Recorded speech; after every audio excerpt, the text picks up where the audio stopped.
take road projects in our country. Thank you. Thank you very much. We turn to question 8. Question 8. And the question stands in the name of Honorable Frank Yeboah, a member for Achuma and Wabiajanov. Honorable, you have the floor now. Thank you, Mr. Speaker. I have to ask the Minister for Roads and Highways when the ministry plans to construct the Offenso Rapon Road in the Achuma and Wabiajanov municipality. Thank you. Yes, Honorable Minister.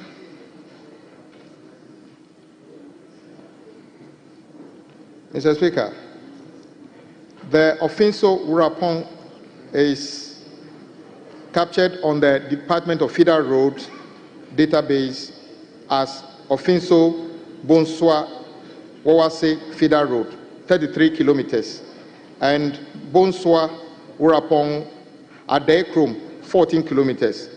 Some sections of this road are partially engineered, while some sections are unengineered. The Offenso Bonswa Rapon is 19 kilometers long and located in the Offenso and Achuma Nobiaja municipalities of the Ashanti region. It is gravel road in poor surface condition. Current program. There is no program on the Offenso Bonswa Wawase Federal Road. However, the Bonswa Rapon Adekrom Road was awarded in 2 phases as follows. Phase 1, upgrading of Bonswa Rapon Adekrom Road, kilometer 0 to kilometer 7. Phase 2, upgrading of Bonswa Rapon Adekrom 15.4. Upgrading of Bonswa Rapon Adekrom Road, kilometer 0 to kilometer 7, to bituminous surface. The contract commenced on the 13th of January 2021 for completion on the 12th of January 2022. Mr. Speaker, embedded in every contract is the termination clauses. We shall explore the appropriate termination clauses to avoid being sued. But as I said, it has already been recommended for termination. It means some of the process have been carried out already. I'll work with you to see how quickly we can terminate and then hopefully repackage for to have another shot at trying to get it fixed. Thank you, Mr. Speaker. Thank you very much. Honorable Obeng, do you want to speak? Yes, Mr. Speaker. But I hope I gave the initial grant work. Yes, Mr. Speaker, I am only begging you to allow me to make a short comment. My people on the right, they will benefit from what I'm going to say. Especially. Honorable Obeng. Honorable Obeng. You let me follow my own rules. Later on, I'll see how best to address. Mr. Speaker, the whip. He is a leader. Yeah, the whip. He is a leader. Mr. Speaker, the whip indicated that. Honorable Obeng. Yeah, Mr. Speaker. Honorable Obeng, he is a leader. Yes. You hold on. I'll find a way of giving you opportunity. Thank you very much, Mr. Speaker. Yes. Yes, Honorable Frank, your last supplementary question. Mr. Speaker, I don't have any question again. Thank you very much. It's fine. I'll work with the minister on that. So thank you very much. There's no question. Thank you very much. Honorable members, we turn to question 9. Question 9, and that question stands in the name of the same person, Honorable Frank Yeboah, Achuma Wabiajanov. Honorable, you have the floor. Thank you, Mr. Speaker. Mine is to ask the minister the plan. Honorable, please speak up. I mean, just get closer to the mic and speak up, please. Okay. Thank you very much. To ask the minister the plans the ministry has in respect of the amount from Offensive Road and the Adankwame Intensive Road in the Achuma Wabejanov municipality, which construction has been stalled. Thank you. Yes, Honorable.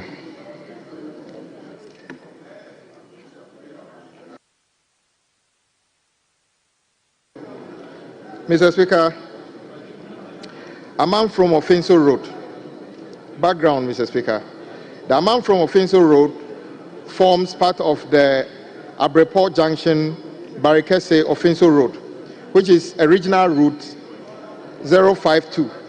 The road connects Kumasi at Abreport Junction through major towns such as Boshen, Abreport, Atofua, Amanfrom, Asofia, Kokuben, Achiase, Adankwame communities along the corridor to Offenso. The road traverses the Echuma, Nobiajak district and Offenso municipalities of the Ashanti region. The Abreport Junction Barikese Offenso Road is a 35.9 kilometer bituminous surface treated road in fair to poor condition. The road is being rehabilitated and upgraded to asphaltic concrete surface in phases. Current program. The amount from Offenso section of the road has been awarded in 3 lots. That's lot 3, 4, and 5. With the contract details below. Rehabilitation of Abreport Junction, Barikese Offenso Road, 12 kilometer 12 to 21, lot 3. Honorable members, there are so many discussions and meetings in the chamber. Please, let's listen to the minister. Rehabilitation of Abreport Junction, Barikese Offenso Road, kilometer 21 to 29, lot 4. Rehabilitation of Abreport Junction to Barikese Offenso Road, kilometer 29 to 35.9, that's lot 5. Information available indicate that the contractor has been on site and work is progressing steadily on all the lots. The physical progress of works is as follows. Lot 3, 61.32%, Lot 4, 60.45%, and Lot 5, 60.26%. The projects are ahead of schedule and expected to be completed according to contractor's work program. B. Edukwame Intensere. Background.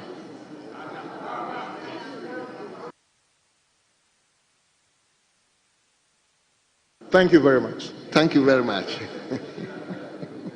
Background. The Adonkwame. Honorable members. Yes. Adankwame. Adankwame.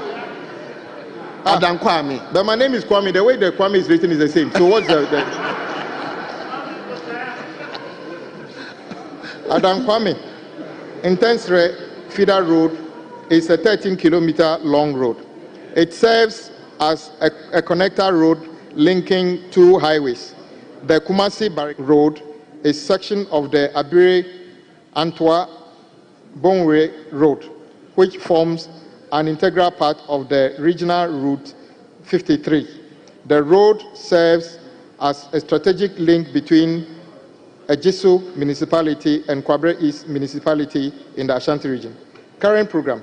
The Abirem Road has been awarded under the project title Rehabilitation of Abire Antwa Bonwe Road, kilometer 0 to 10.35, and Critical Access Road, 17.3 kilometers.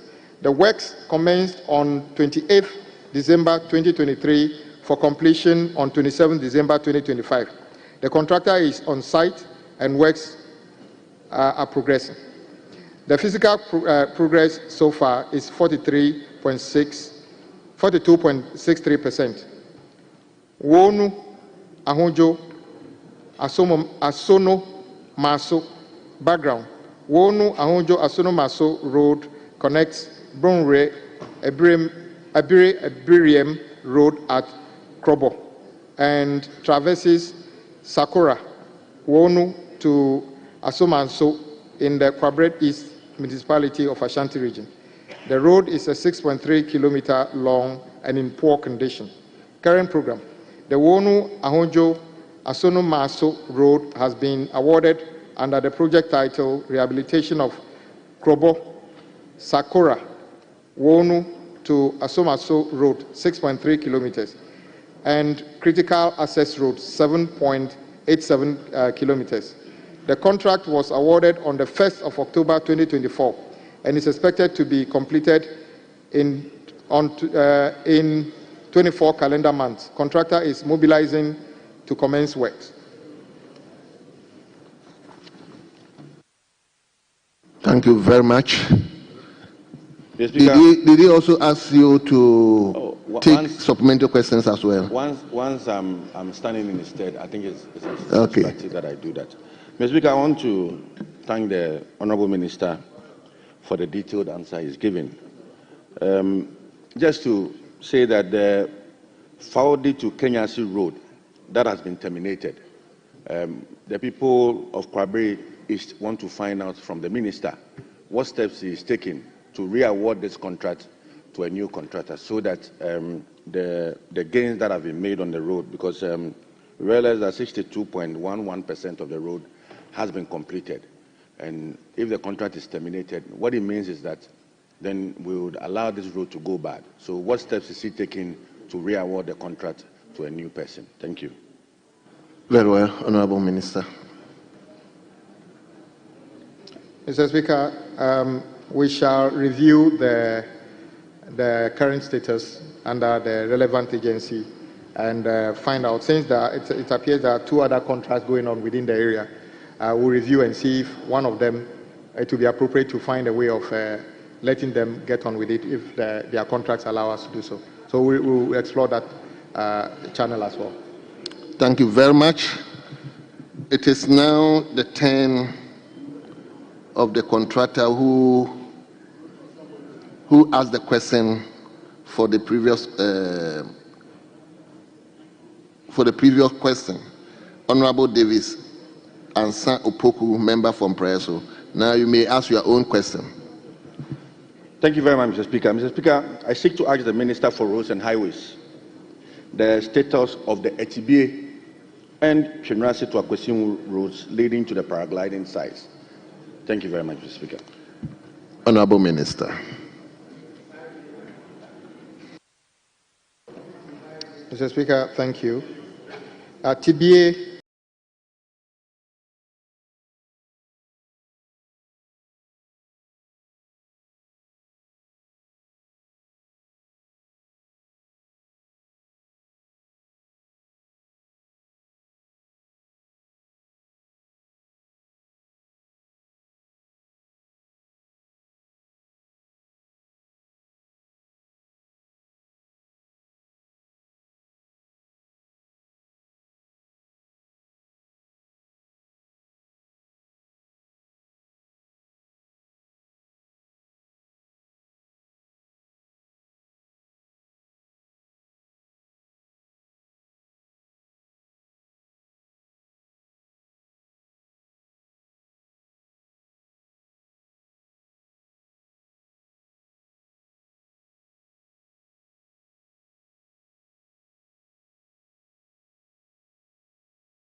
Jurassic Akwesi, the overall.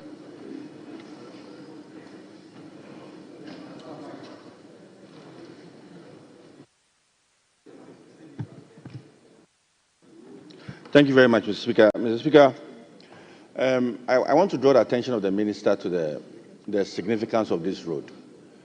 In April,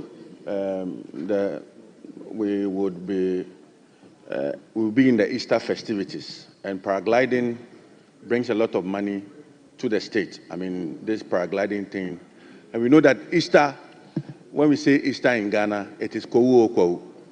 People will be trooping into Kwawu to witness Easter and also to have a feel of the paragliding activities that the Ministry of Tourism has initiated. I think it's important that for the first time that we'll be hosting the President of the Republic in Kwawu for these Easter festivities. At least the President would come and appreciate that his roads minister has completed this road. Because we are just talking about 5 kilometers of road, just 5 kilometers of road. So I'm urging the Minister to put in efforts, just 5 kilometers of road. To see what is left. The only thing is Easter is just 2 months or less away. I don't know how much we can do to complete it before then. But whatever we can do in the circumstances, we shall do. I fully agree with him. Kwewu Easter is maybe the most popular Easter festival here, and we should capitalize on that and make sure that it brings in the necessary attraction that boosts tourism. So I agree with him. We shall work on that as the financial space will agree would improve. Thank you. Thank you very much. Yes. Thank you very much, Mr. Speaker. Mr. Speaker, I just want to commend the Minister for the assurance and also to give him an open invitation. Come and enjoy Easter in Kwewu. I mean, the baby waking weather, we have the best of baby waking weather. So you can come with your spouse and enjoy Kwewu Easter. Thank you very much. Thank you very much. Minister, are you responding to the invitation? I accept this invitation on my own behalf. Yes. So we turn to questions.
Esikem Town Road is a 4.5 kilometer long road. It is located in the Ebuakwa South Municipality of Eastern Region. Current program. The Esikem Town Roads have been awarded under the contract title Upgrading of Asafo Masi Road and others, 29.3 kilometers to bituminous surfacing. The works commenced on the 25th of September 2024.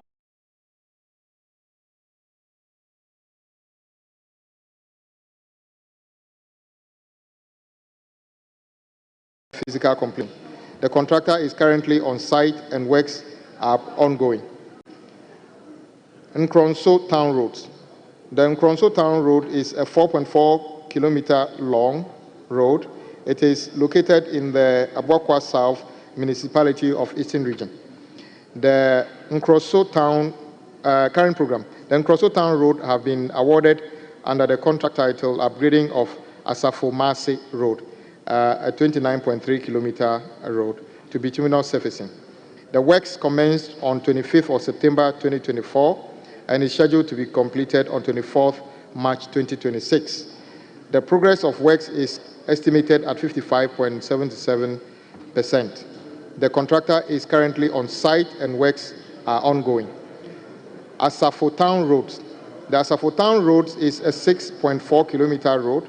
It is located in the Ebuakwa South Municipality of Eastern Region.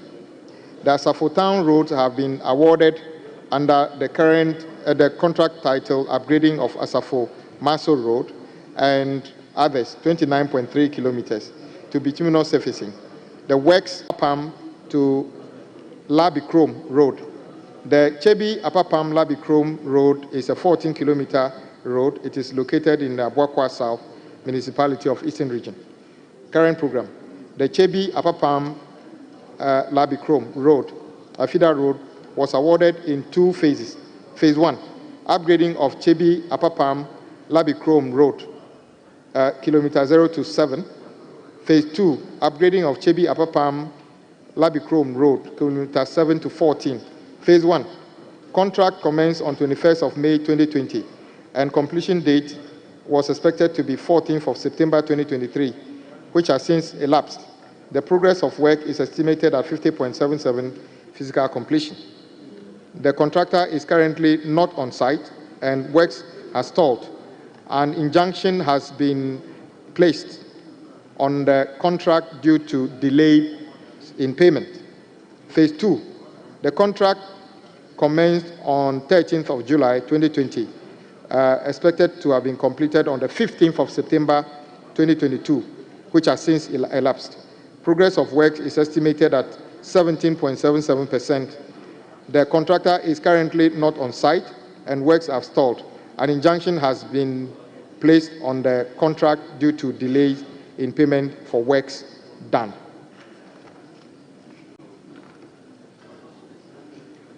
Yes.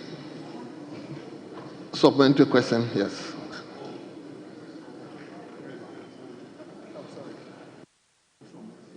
Thank you very much, Honorable Minister. In your response, you did indicate that Phase 1 and Phase 2 of the Chebi Apapam Labi Chrome Road has been injuncted as a result of non-payment. May I respectfully know your plans towards the payment of the contract sums or the sums that has been worked under that particular road? Thank you. Yes, Honorable Minister. Mr. Speaker, I don't know why the payment was not made. I don't know why the payment was not made when it was due. To the extent the contractor, or at least we are told, there's an injunction on the project because of lack of payment. I am not fully briefed on the circumstances surrounding lack of payment, but I can understand that if we pay attention to the urgent question and I answered, it probably would explain why, because it is clearly the case that government does not have enough funds to pay for those works. But since we are told there's an injunction, I don't know the details under which the injunction was sought and granted. So when I get an accurate briefing, I'll work with you to see what matters to you is for the road to be completed, and we'll work together to see how we get it done. Thank you, Mr. Speaker, for the opportunity. Thank you very much.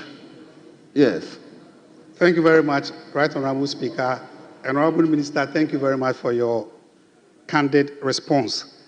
As you may be aware, multi-mobility index in Ghana has increased very tremendously.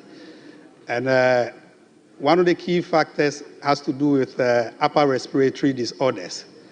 I'm seeking your kind attention that because this has to do with bitumen resurfacing, it means that the top surface of the road has been scratched and there's a lot of dust in the area.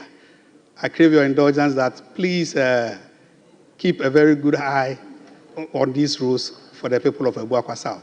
Thank you very much. Thank you very much. Honorable members, return to question 15. Question 15. And the question stands in the name of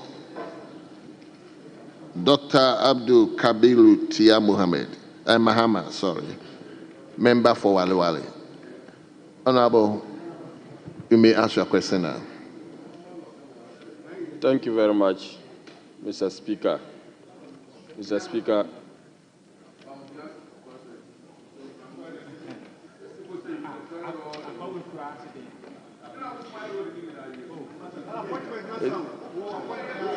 to honorable members, please.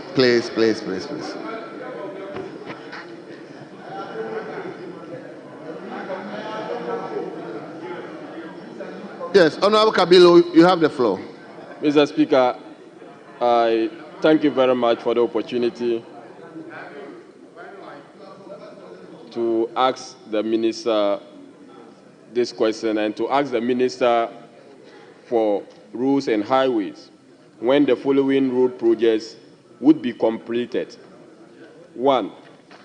Nasia Janga Road. 2.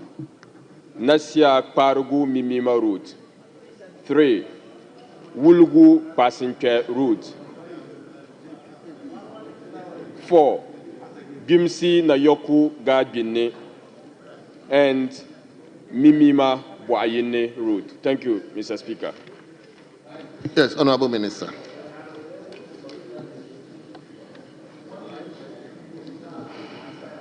Mr. Speaker, Nasia Janga Feeder Road, 25.7 kilometers, is located in the West Mamprose Municipality of Northeast Region. Current program. The Nasia Janga Feeder Road has been awarded in 2 phases under the contract titled Nasia Janga Feeder Road, kilometer 0 to 10.5, and Nasia Janga Feeder Road, phase 2, kilometer 10.5 to kilometer 25, on 31st of August 2020, which was later revised to 31st December 2024.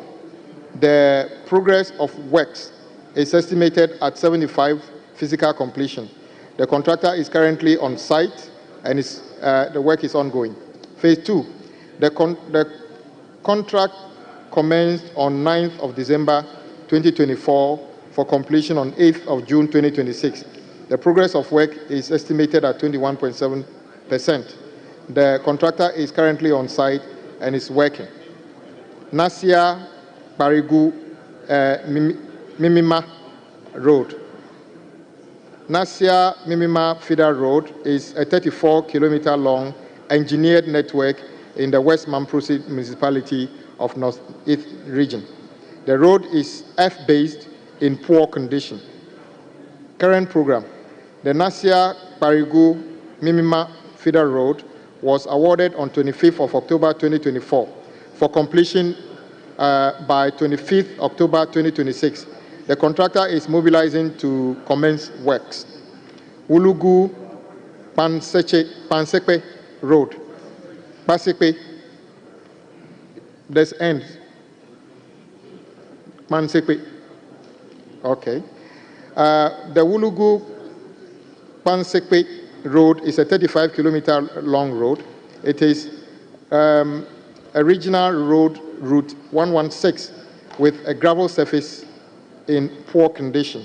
Current program. The Wulugu Pakwese Road was awarded in 3 phases. 1. Upgrading of Wulugu Wiase Lot 1, kilometer 0 to 13. Upgrading of Wulugu Wiase Lot 2, kilometer 13 to 24. Upgrading of Wulugu Wiase Lot 3, kilometer 24 to 35. Phase 1. The contract commenced on 26th of July 2024 for completion on 26th of July 2026.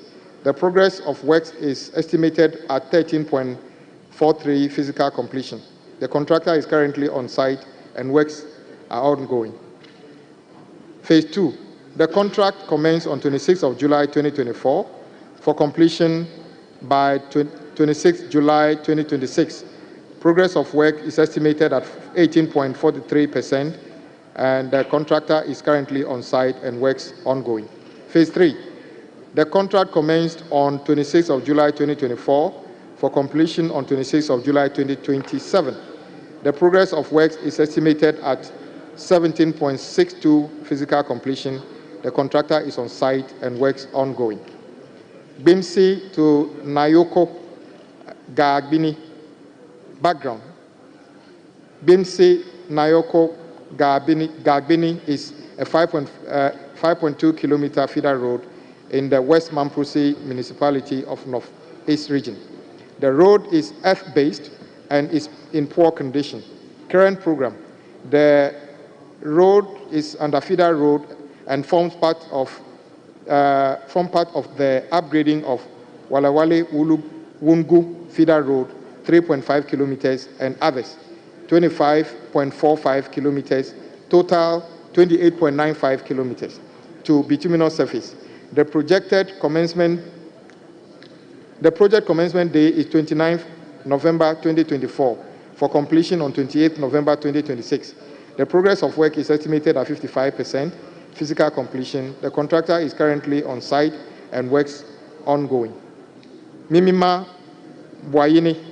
Mimima Bwayini is a 5.3 kilometer feeder road in the West Mamprose municipality of Northeast region. The road is earth surface and in poor condition. Current program, there is no program on this road.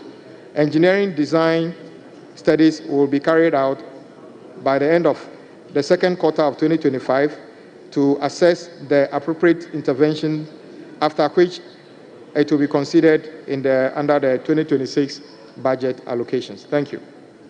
Thank you very much. Yes, Honorable Kabilo, any further supplementary question? Yeah, Mr. Speaker, I would like to thank the respected Minister for Roads for his diligence in respect of these questions. I'm acutely aware that the Wuluku passenger route has been thoroughly assessed by the Minister after some presentations were made to him, and the possibility of us looking at the various modeling to ensuring that, because that is a regional route and possibly an international route. So I want to thank him, and I also want to thank the Minister for his assurance in respect of the Mimima Bwayini route, trying to have expression in the 2026 budget. And the Minister, I will be working closely with you to ensuring that this is done. But the last question I want to put to the Minister there, Nasia Parugu Mimima route, Mr. Speaker, was first awarded in 2018. I believe that arrangement did not work after some work had been done on the route.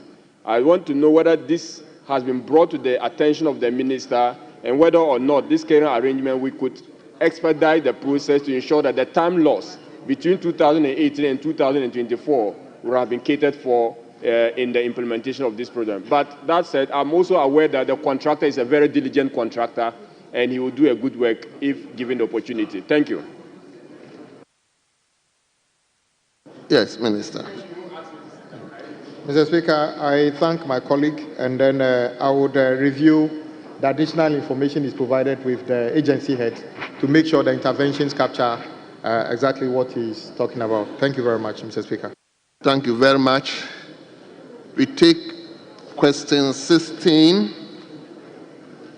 Question 16, I think, is the second bite of Honorable Davis and San Opoku and Praeso.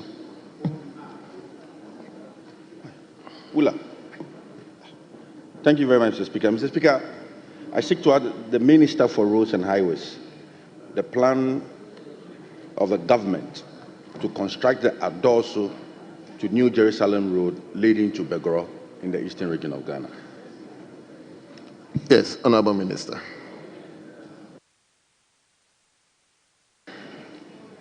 Mr. Speaker, thank you once again for the opportunity. Background. The Adorso New Jerusalem Road forms part of the inter-regional route IR3, which starts from Otekpolu and traverses along the Volta Lake through major towns such as Asesewa, Aboso, Dedeso, Mpai, New Jerusalem, Adorso, and continues to Kwehu Tafo and beyond, all in the eastern region. The road connects the regional route R32 at Aboso, which leads to Begoro, the capital of the Fantiakwa North District in the eastern region. There is no program on this road currently. Future program. The engineering studies will be carried out by the end of the second quarter of 2025 to assess the appropriate interventions, after which consideration will be made in the 2026 budget. Thank you, Mr. Speaker. Thank you very much.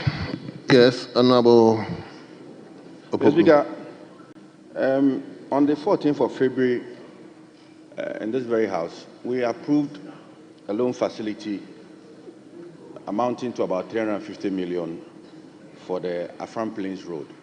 And a part of it connects to these roads that I've mentioned. So I'm surprised that the minister says that... Is it 14th of February this year? No, of 2022. 2022? Yes, yes. So I'm surprised that the minister, please keep quiet and listen, especially keep quiet and listen.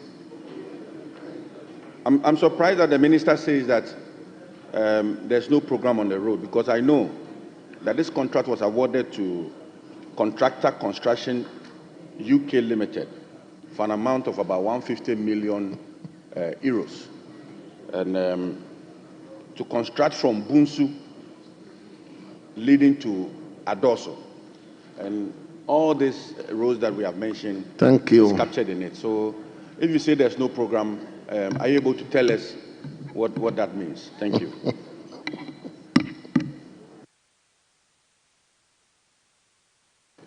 Mr. Speaker, my colleague is very right.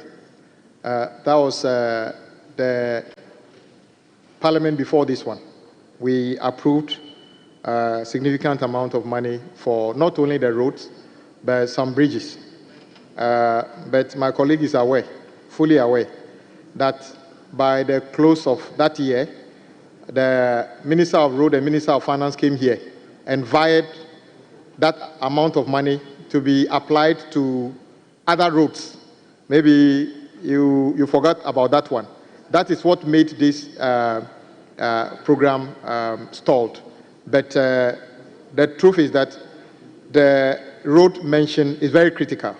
So it is upon us to find alternative sources of funding to go back to execute this project. So as and when funding can be approved, we'll go back and do this. But the good thing is that it's in focus, at least for 2026 budget. So we'll work together to see how we'll get this done. Thank you, Mr. Speaker. Finally. Yes, Mr. Speaker, finally, to thank the minister and also to hold him to his assurance, because this road, when constructed, can end the importation of onions into our country. I mean, all these roads are along the Volta River, the Afram River, and because of the lack of good roads, farmers come and take advantage of our, market people come and take advantage of our farmers, and sometimes the produce go bad. And so when constructed, the over $100 million worth of onions that we import into this country from neighboring countries, those monies can stay in our country and help. So I thank him for the assurance, and I'm praying that the 2026 budget, when read, we'll see from Bunsu, Adoso to Afram Place. Thank you very much. Well captured. Thank you very much. Mr. Speaker, I thank my colleague, and my assurance had a preamble or caveat that when our finances get better, we are all praying that by 2026, the finances will get better. And yes, I agree with him. These are the kinds of roads we need to prioritize, because they unlock a lot more than just roads. It actually unlocks our agricultural potential. So I agree with him. We need to work to bring it to fruition. Thank you. Thank you very much, Honorable Minister.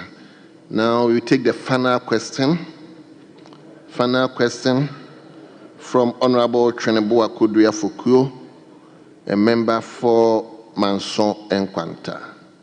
Manso Nkwanta. He has not also mandated anybody to do that on his behalf. So we will. Are you doing that? Okay, let me give you the floor to do that on his behalf. Thank you, Mr. Speaker. I rise to ask the question on behalf of the Honourable Member for Manso Nkwanta, Mr. Tweneboa Kodria Fukuo, to ask the Minister for Roads and Highways the measures the Ministry is implementing to address the road infrastructure problem in the Manso Nkwanta constituency. Thank you. Yes, Honourable Minister. Thank you, Mr. Speaker. Background. Manso Nkwanta is the district capital of Amansie West in the Ashanti region. Current program. the Department of Feeder Roads is undertaking 4 major projects in the district. A. Bituminous surfacing of Manso Nkwanta Watreso Feeder Road, kilometer 0 to kilometer 10. B. Upgrading of Kumpase to Tontochrome Feeder Road, 17.65 kilometers to bituminous surface. C.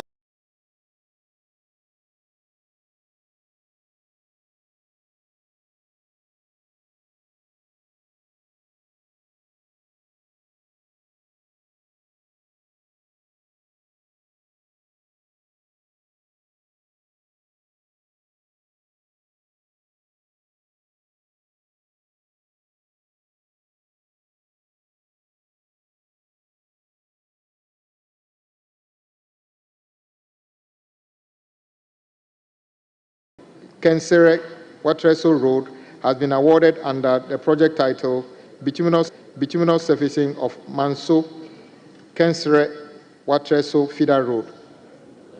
The works commenced on 30th of June 2020 for completion on 28th of December 2023. The progress of work is estimated at 53.55 physical completion.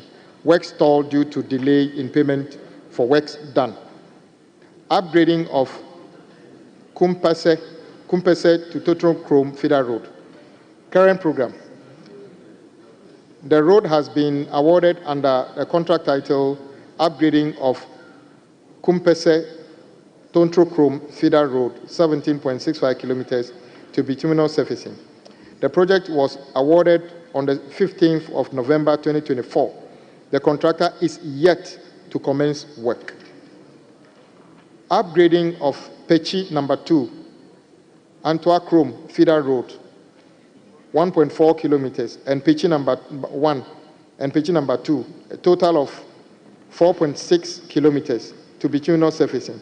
The Pechi number 2, Tontochrome Road, and then Pechi number 2, lot 2, all have been contracted under a title Upgrading of Pechi number 2, Tontochrome Feeder Road, Pechi number 1, Pechi number 2, Feeder Road, and then critical accesses, totaling 4.6 kilometers. To bituminous surfacing. The works commenced on the 6th of September 2024 to be completed on the 8th of September 2025. The progress of work is estimated at 20.96% currently. The contractor is currently on site and works are ongoing. D. Upgrading of Pechi number 2, Tontochrome Feeder Road, and other critical roads to bituminous surfacing. The Pechi number 2 and other roads are under a contract titled Upgrading of Pechi number 2, Tontochrome Feeder Road, 21.3 kilometers, Trede Pechi number 2 link, 2.4 kilometers, and critical access roads, all totaling 24.65 to bituminous surfacing. The works commenced on 9th of June 2024 to be completed on the 9th of July 2026. Progress of work is estimated at 15%, and the contractor is currently on site and is working. The Highway Authority is undertaking 4 major projects, 4 projects in the district. Rehabilitation of Mim Junction, Manso, Edubia, Kumpase Road, 17 kilometers, and other critical roads. Upgrading of Mim Junction, Agroyesum, that's kilometer 0 to kilometer 7. Rehabilitation of Wioso, Mosiaso, 19.5 kilometers, and critical roads, 5 kilometers. Rehabilitation of Nkwanta, Mim Junction, 26 kilometers. Rehabilitation of Lot A. The current contract commenced on 9th December 2022 for completion on 8th June 2024. The works are substantially complete. B. Upgrading of Mim Junction, Agroesum Road. The contract commenced on the 28th of October 2024 for completion on the 27th of October 2026. The progress of works is estimated at 29.63%. The contractor is currently on site and works are ongoing. And then the last one, C. No, okay, the second to the last, number C. The contractor commenced work on the 28th of December 2023 for completion on 27th of December 2025. Progress of works is 5.5% physical completion. The contractor has suspended works. The last one, which is the D, the rehabilitation of Nkwanta Mim Junction Road, 26.4 kilometers. This contract was awarded on the 1st of October 2024. The progress of works is estimated at 9.3 physical completion.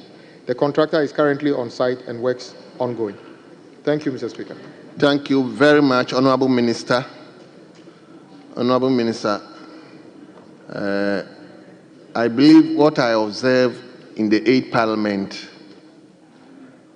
we are not going to observe the same thing. In the 8th Parliament, most of the questions came and emanated from the minority. I believe this time around the majority will also ask questions. Today, 11 questions. Today, 11, you cannot come under point of order when the speaker is speaking. Today, 11 questions plus one urgent question, 12 questions, all of them emanated from the minority. Yes, the urgent question from the majority. Yes, that's right. So, please, members, we are all entitled to ask questions. That's the way our constituent can even assess us. So, Honorable Minister, on behalf of the House, let me thank you. I mean, members can see that you candidly responded to the questions, and we urge other ministers to also do the same. We are grateful to you, and you are hereby discharged.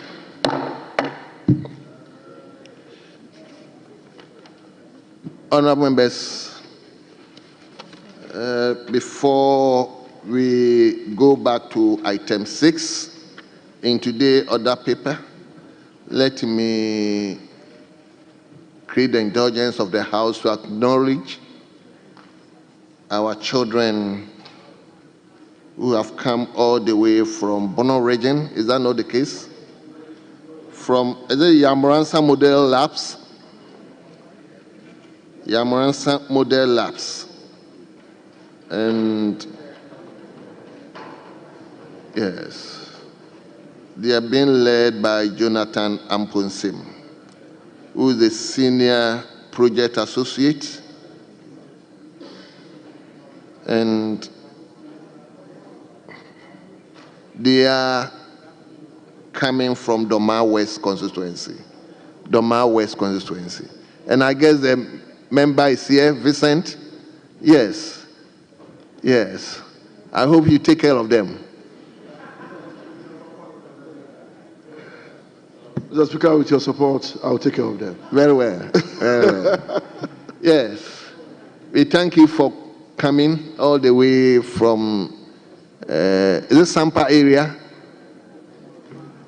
Honorable Speaker, they are from, we have so many labs. My lab is lab 12. We have lab 1, lab 2, in all the regions of the country. And we have Liberians and even Gambians.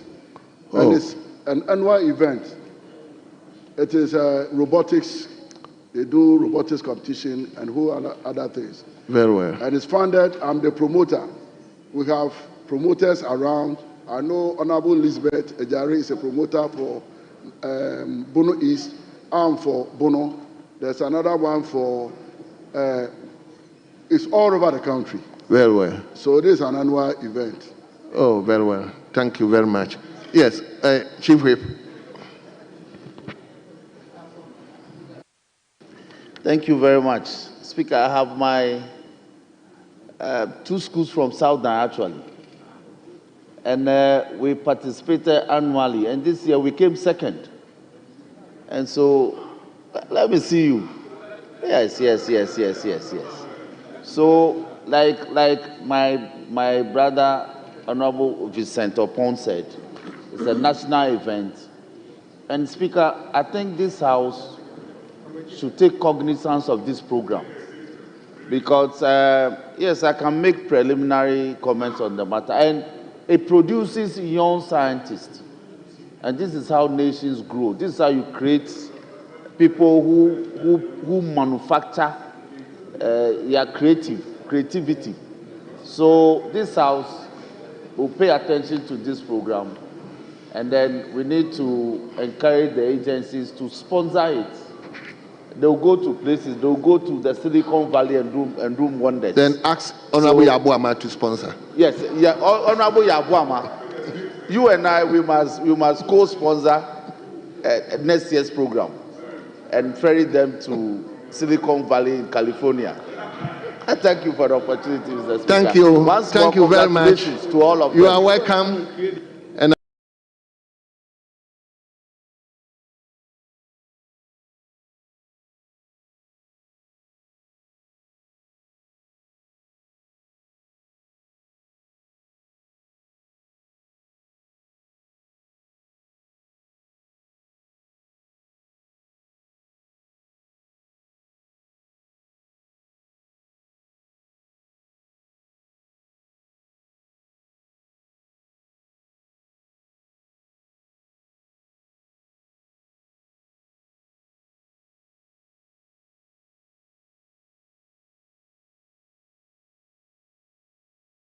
Very much. So you are welcome once again.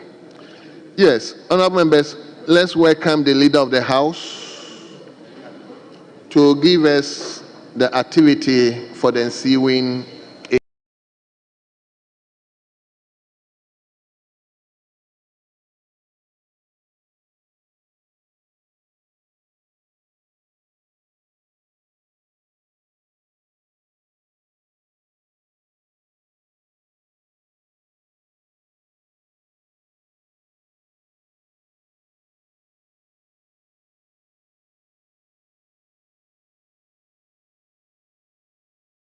President was here to deliver the State of the Nation address. The Speaker for Energy and Green Transitions. 4 to the Minister for Gender, Children and Social Protection. 3 to the Minister for Education. 5 to the Minister for Local Government, Chieftaincy and Religious Affairs. And 5 to the Minister for Roads and Highways. 2 are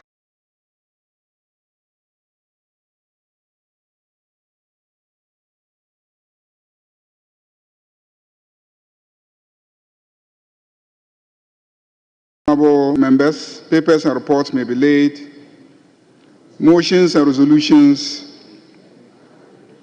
and consequential resolutions may be made, debated, and taken. And Mr. Speaker, if you recall, you directed that the Minister for Energy and Green Transition should appear before the House to brief us on measures being taken towards the gradual transition of the country to the use of clean and renewable energy.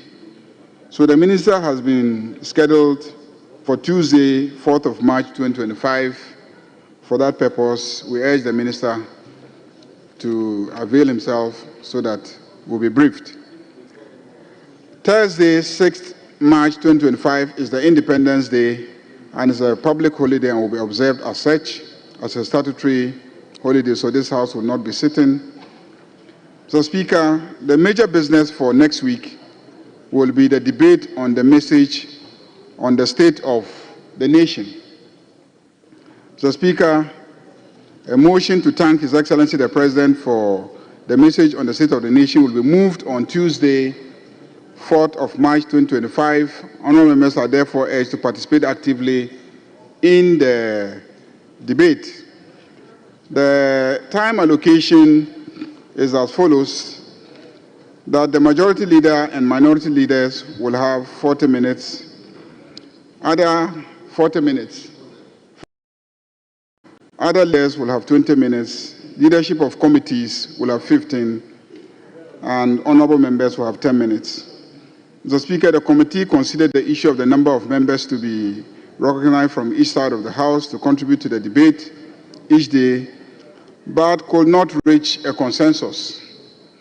The minority held the view that in line with existing practice and convention, the number of contributors to the debate should be equal for both sides. That is 5 members for the majority and 5 members from the minority for each day. The majority, on the other hand, argued that in view of the present composition of the House and the high number of members of the majority caucus as opposed to the minority, equal allotment will disadvantage members of the majority caucus. The majority caucus accordingly proposed that the allotment of opportunities for debate on the message should be based on the proportional composition of the House. They accordingly proposed a ratio of 68 to 32 to represent the different sizes of the caucuses in the House. Having regard to the inability of the committee to reach a consensus on the matter, and in accordance with Order 2842 of Standing Orders, the question was put, and the majority of 7 members voted in favor of a proportional allotment of opportunity for debate. The minority, however, gave indications that they were not part of the decision and accordingly do not recognize the vote. The committee accordingly submits the matter for the consideration of the House.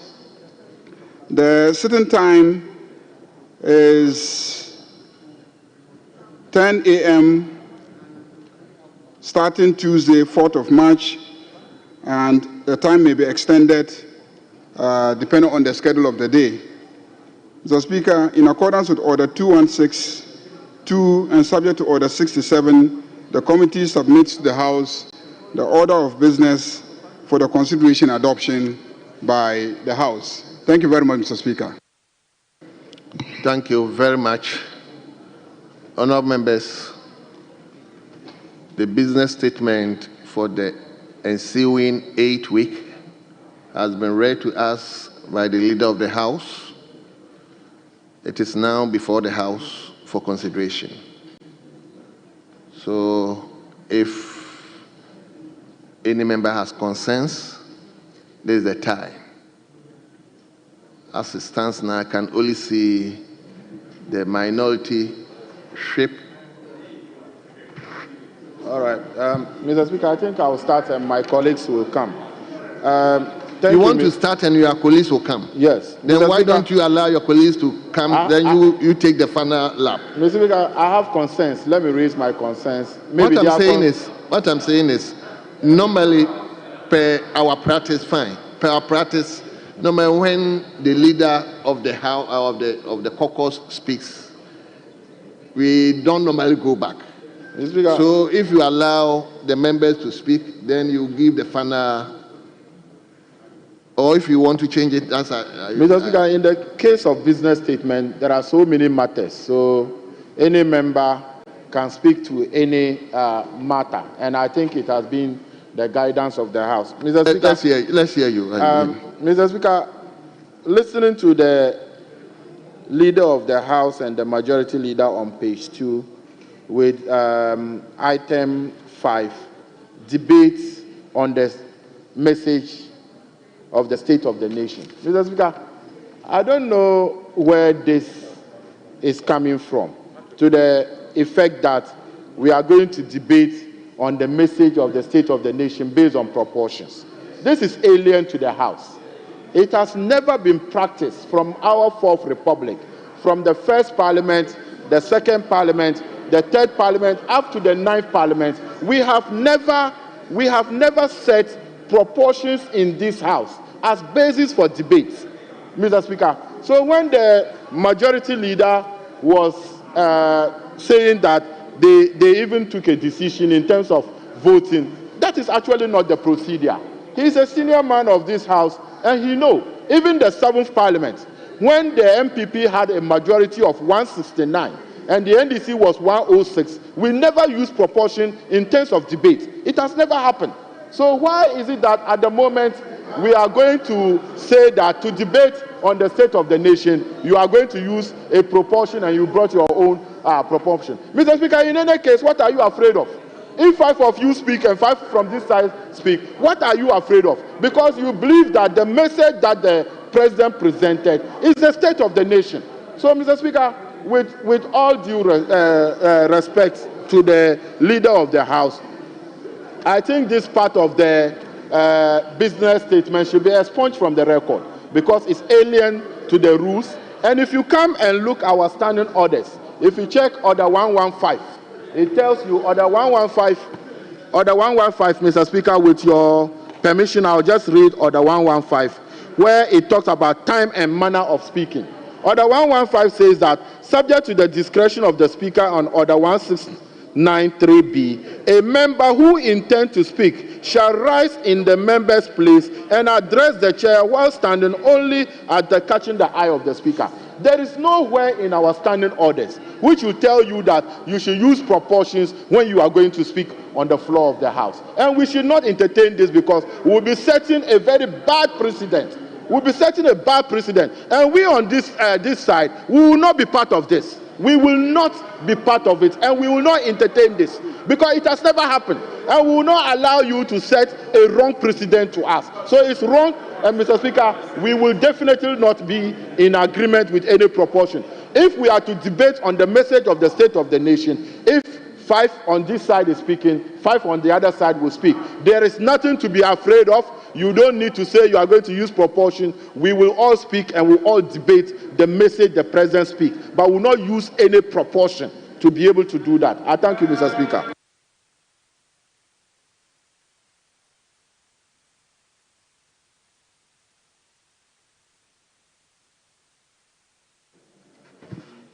Thank you, Mr. Speaker, for the opportunity. I think we all came to Parliament for the same purpose, both majority and minority members. We in the majority have observed that there's one function in Parliament that most of us are not getting the opportunity to play. That is to deliberate in this House. Whether it was a previous practice or something we are introducing, we have to look at the merit. If you are going to do a proportional participation in this Parliament, it would disadvantage some of us in the majority. Simple, yes. But our duty, no, listen, Mr. Speaker, our duty here is for all of us to comment, and participate in every activity, any deliberation in this House. All of us are supposed to contribute, whether you are majority or minority. We shouldn't use partisanship to limit anybody from participating on the floor of Parliament. We shouldn't use it. It's because any statement you make in this House, I have the equal right with anybody there to participate. So if you are using partisanship to allow participation, it will disadvantage anybody who is in the majority side. For example, let's consider that one day the minority are only 10 members. Let's consider it. Tomorrow, the minority, you are only 10 members. How are the rest going to participate on the floor of the House? For instance, you know we are assessed as members of Parliament to get our chance to return. There are NGOs assessing our participation in Parliament. There are NGOs that will come with who are those who are speaking on the floor and who are those who are not speaking. I want to speak, but you are saying my party have 2 chances to speak. The other party has 2 chances to speak. Meanwhile, our number here is twice your number. Yes. You would have 10 times the opportunity to participate. Yes. But my party, even if they are allowing everybody to speak, I will only have 1 chance to speak. So when they are assessing parliamentarians, I'll be poorly assessed. But it is because of that. Just like your members have the right to comment on the President's State of the Nation address, I also have the chance, I also have the privilege and the right to participate. So we are going to do it proportional in every debate. In every debate, it must be 4:1. Thank you very much. We must have We must not have equal opportunities as parties. Thank you. We must have equal opportunities as representatives of our people. Thank you. And that is the way we must participate in this house. Honorable member, thank you very much. Thank you, Mr. Speaker. Yes. Thank you, Mr. Speaker. Mr. Speaker, I think we are by this going to introduce some unfairness and a novelty unknown to the practice of this House. Mr. Speaker, it's very important. The MPP has had 169 members of Parliament before. We've never on any occasion advocated for this. In any event, Mr. Speaker, if you look at... Honorable members, please, let's listen to him. I'll also give you the floor to also speak. Please, let's hear him. Other than that, we wouldn't hear anything. Mr. Speaker, what are we running away from? Paragraph 5 of the business statement is just a debate on the President's address to the House to thank him. Why are we rationing members of Parliament and deciding on the number of people to speak? What are we running away from? Debate? Majority running away from debate? Come on, Mr. Speaker. Mr. Speaker, the Speaker of Parliament chairs the Committee on Selection. Committee on Selection only uses ratio in the apportioning of members on committees. That's all. This is a chamber for debate. This is the chamber for debate. And for the majority to go to a business committee meeting to propose this is unfair. It's alien to the House. We've never seen this before. And it must not be entertained, Mr. Speaker. Thank you. Thank you very much. Yes, Honorable Ted Abi. Thank you, Mr. Speaker. Mr. Speaker, I think that if we allow this to go, it will disadvantage the majority seriously. Because, Mr. Speaker, it is not for nothing that our standing orders gives equity to members on committees. Why? Yes. It is because of equity insofar as participation is concerned. What it means is that if we allot 2 hours for debate, what it means is that 183 or 187 will have 1 hour divided by 183. And then 80 divided by whatever. What are you talking about? Mr. Speaker, it will be unfair. And seriously, it doesn't give equal opportunity. And as my other colleague said, others are looking at people who speak. They are assessing members of Parliament based on the opportunity to talk. So if the probability is higher on your side, what is going to happen is that they will think that our people, like Mr. Speaker, it is for this reason that the former Minister of Information had the guts to go and say that members from our side are not speaking because, Mr. Speaker, that is the reason. That is the reason, Mr. Speaker.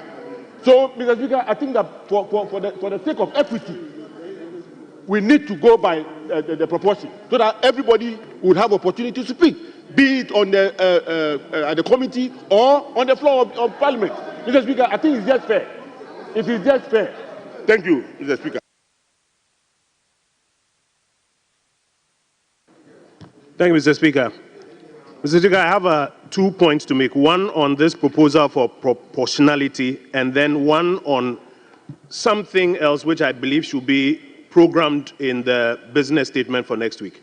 First, Mr. Speaker, is this question of proportionality. For the purposes of debate, that is why next week we have an opportunity, I think about 4 days or 5 days or so, to debate. What is a debate? To exchange contrasting views on what His Excellency the President has presented. Is there anybody on the majority side who is going to say he disagrees with the President? No. What is going to happen, Mr. Speaker? What is going to happen, Mr. Speaker, is that in this debate, the contrasting views that you will get from this side. And that is why the convention has been over the years, from the first parliament, second, third, fourth, fifth, sixth, seventh, and eighth, that when one person speaks on the other side, ostensibly to repeat what the president has said, you will get a contrasting view from another person from this side. So, Mr. Speaker, we should not fall for this temptation that we are now coming to do some proportional representation when it comes to the debate on the state of the nation. The convention has always been that one from this side, one from this side. To our brother at the back who is laboring to answer the question what formula should be used, the standing orders have prescribed the formula that should be used, Order 1151. It doesn't lie in the mouth of any caucus to make a determination on numbers. Actually, the rules say that it is the Speaker who examines the chamber and selects who should be speaking. And the convention has been that you catch the Speaker's eye and the Speaker selects one from this side, one from this side. So, Mr. Speaker, we should not get into this new proposal that is being given us, that we should now select 2 or 3 from one side before we select. We will not hear any contrasting views if we go that way. Secondly, Mr. Speaker, if you look at the business statement for the week ahead of us, you would imagine that any other matter that is a precursor to the budget, leader, should be executed next week before the budget is brought. There are about 3 policy documents that the government benches have advertised to the whole country, which are relevant to the budget. If you look at your manifesto, I have a copy here. You have what you call the Economic Recovery Program, you have the Economic Transformation Agenda, and then you have your 24-hour economy policy. Mr. Speaker, the budget that we are going to receive on the 11th is based on these documents. None of these documents has been brought to this House. In previous times, documents like the Ghana Beyond Aid policy, etc., they will be brought to this House. I think that what the government benches should consider, including in this business statement, is bringing to this House the 24-hour economy policy, the Economic Recovery Program, and the Economic Transformation Agenda, so that Parliament can have an opportunity to see it, make input into it, query it, before the budget itself is brought. And I want to urge on the leader of government business that they should consider including this before the budget itself is brought. I thank you, Mr. Speaker. Thank you very much. Yes, Honorable. Thank you. Thank you, Mr. Speaker, for the opportunity. Mr. Speaker, Order 216 of our standing orders clearly has given the mandate to the Business Committee to determine the order in which business is conducted in this House. Under the same order, the time allotted for debate is also determined by the same Business Committee. Parliament is a house of representation. We are representing our individual constituencies. And so when it comes to deliberations in the House, it is important that time allotted and opportunities given reflects the manner of representation. That is why the framers of the Constitution, in their own wisdom, decided that in determining composition of committees, which is critical to the performance of our duties as a legislative body, it is determined by representation in the House. That is why the ratio is used.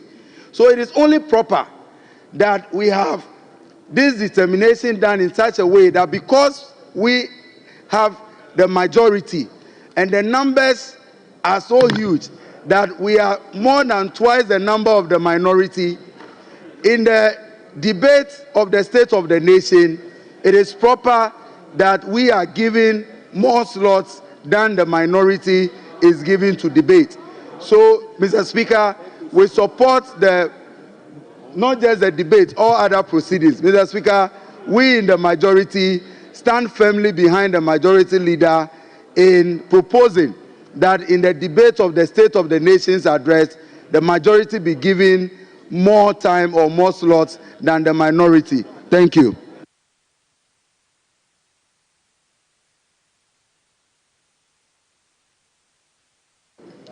Thank you, Mr. Speaker. Mr. Speaker, I'm grateful for the opportunity to contribute to this debate. Mr. Speaker, the leader of this House, the distinguished Member of Parliament for Boku Central, is a man who is well versed with the standing orders of this House. Now, Mr. Speaker, when he spoke, ordinarily he would have made reference to the part of the standing orders that gives the business committee the powers to allocate the number of people who will be contributing to the debates. Mr. Speaker, the Constitution of the Republic of Ghana and other extant laws of the Republic do not also give any such powers to any committee like that. Mr. Speaker, the closest we have is Order 216, which has been made reference to by my very good friend, Adam, Honorable Adam. Now, that order is short of also making a pronouncement as to the number of people who will be debating from each side of the aisle. Mr. Speaker, this is not the first parliament of this republic. We have heard this is the 9th parliament. And Mr. Speaker, I make specific reference to the 2nd parliament of this republic, 1996, where the NDC had 132 seats, the MPP 66, and I believe there were 2 independent, members. I stand corrected, Mr. Speaker. Even under those circumstances, there were no such proportional representation as far as debates are concerned. So, Mr. Speaker, it's very strange that the President has delivered his message on the state of the nation on behalf of the majority, or Ghanaians generally. And Mr. Speaker, that is a statement which they all believe and imbibe in. We disagree to some extent to some of the things that the President has said. And so we deserve every opportunity to impeach what the President has said. And we should be able to do so. We should be given enough room. Indeed, Mr. Speaker, ordinarily, the proportion should even favor the minority than the majority. This is not committee. This is not some international representation or trips abroad. This is debate. It is not the number of people who debate, but the quality of the debates. So, Mr. Speaker, I can challenge you. We can debate you on any day. Even if you make it 10-1, we'll beat you on the debate floor.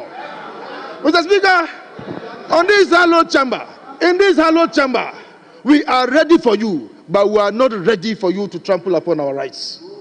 We will debate with you as has been done previously, and we will do so equitably, and we will do so in accordance with our standing orders and the Constitution of the Republic of Ghana. I thank you, Mr. Speaker. Thank you. Yes, Honorable James Agaga. Mr. Speaker, the arguments made by our colleagues from the other side suggests that when the motion is moved, all those who rise and catch Mr. Speaker's eye from this side of the House will necessarily speak in favor of the motion. Mr. Speaker, this is an erroneous assumption. In fact, it is a presumption which is rebuttable. We are in a democracy. Mr. Speaker, we are in a democracy. Is it rebuttable, under Ghanaian circumstances? The assumption, it is rebuttable. If it is Europe, America, I can see that. But in Ghana's circumstance, is it rebuttable? Honorable James, Mr. Speaker, I'm saying under Ghanaian circumstance, the way we see our discussion, Mr. Speaker, is it rebuttable? Mr. Speaker, without attempting to draw you into the debate, I can say you are a classical example of the rebuttal of that presumption. You came close to rebutting the presumption some time ago when you stood firm and bold in taking certain decisions. At the end of the day, Mr. Speaker was hailed by all for being courageous. Mr. Speaker, we must encourage members to take dissenting views, hold dissenting views and express them, regardless of which side of the aisle you belong to. It should be possible for my good friend Honorable Tampule to speak in favor of the motion which would be moved on Tuesday. In the same measure, it should be possible for my leader, Roxanne Nelson Dafia Mokpo, to speak against the motion. So, Mr. Speaker, with the greatest respect, let us be guided by what the standing order says, and it is very clear. What does Standing it say? Order 2162 says, and with your kind permission, let me read. Subject to Order 67, the committee shall A, propose the business of each sitting and the order in which the business is taken. That's all, it's clear. Now, the business committee, Mr. Speaker, the business committee has clearly determined the order upon which the debate on the motion will be taken. The committee's determination is that we go by the proportion of 68 is to 32. And this is representative of the numbers in this House. Mr. Speaker, the fact that one side won by an overwhelming majority does not mean that our majority status should work to our disadvantage. Which is why we are saying, let us adopt a proportion which reflects the numbers in the House so that members would have the opportunity to participate in the debate regardless of which side of the House what they belong to. The fact that I belong to the majority does not mean that I should be limited or restrained because I was voted for by the overwhelming majority of the people and I sit to the right hand of Mr. Speaker. So, Mr. Speaker, let's do the right thing. Democracy is about majoritarian rule. The majority must have every opportunity to participate effectively in this debate. Mr. Speaker, given the numbers on this side of the House, if you limit us, you'd be denying 184 constituencies equal opportunity to be heard. Why would 88 members of the House have equal opportunity to speak? Equal opportunity, 50-50. This would be unfair. It will be unfair and unequitable. So, Mr. Speaker, I think we should go by what the committee has determined for us and do justice. Yes, Honorable Sevenamua. Thank you, Mr. Speaker. Mr. Speaker, I think the same standing order 216 2A. Mr. Speaker, with your permission, I read. Propose the business of each sitting and the order in which the business is taken, except that the House may determine which matters may properly be introduced in the House at any time.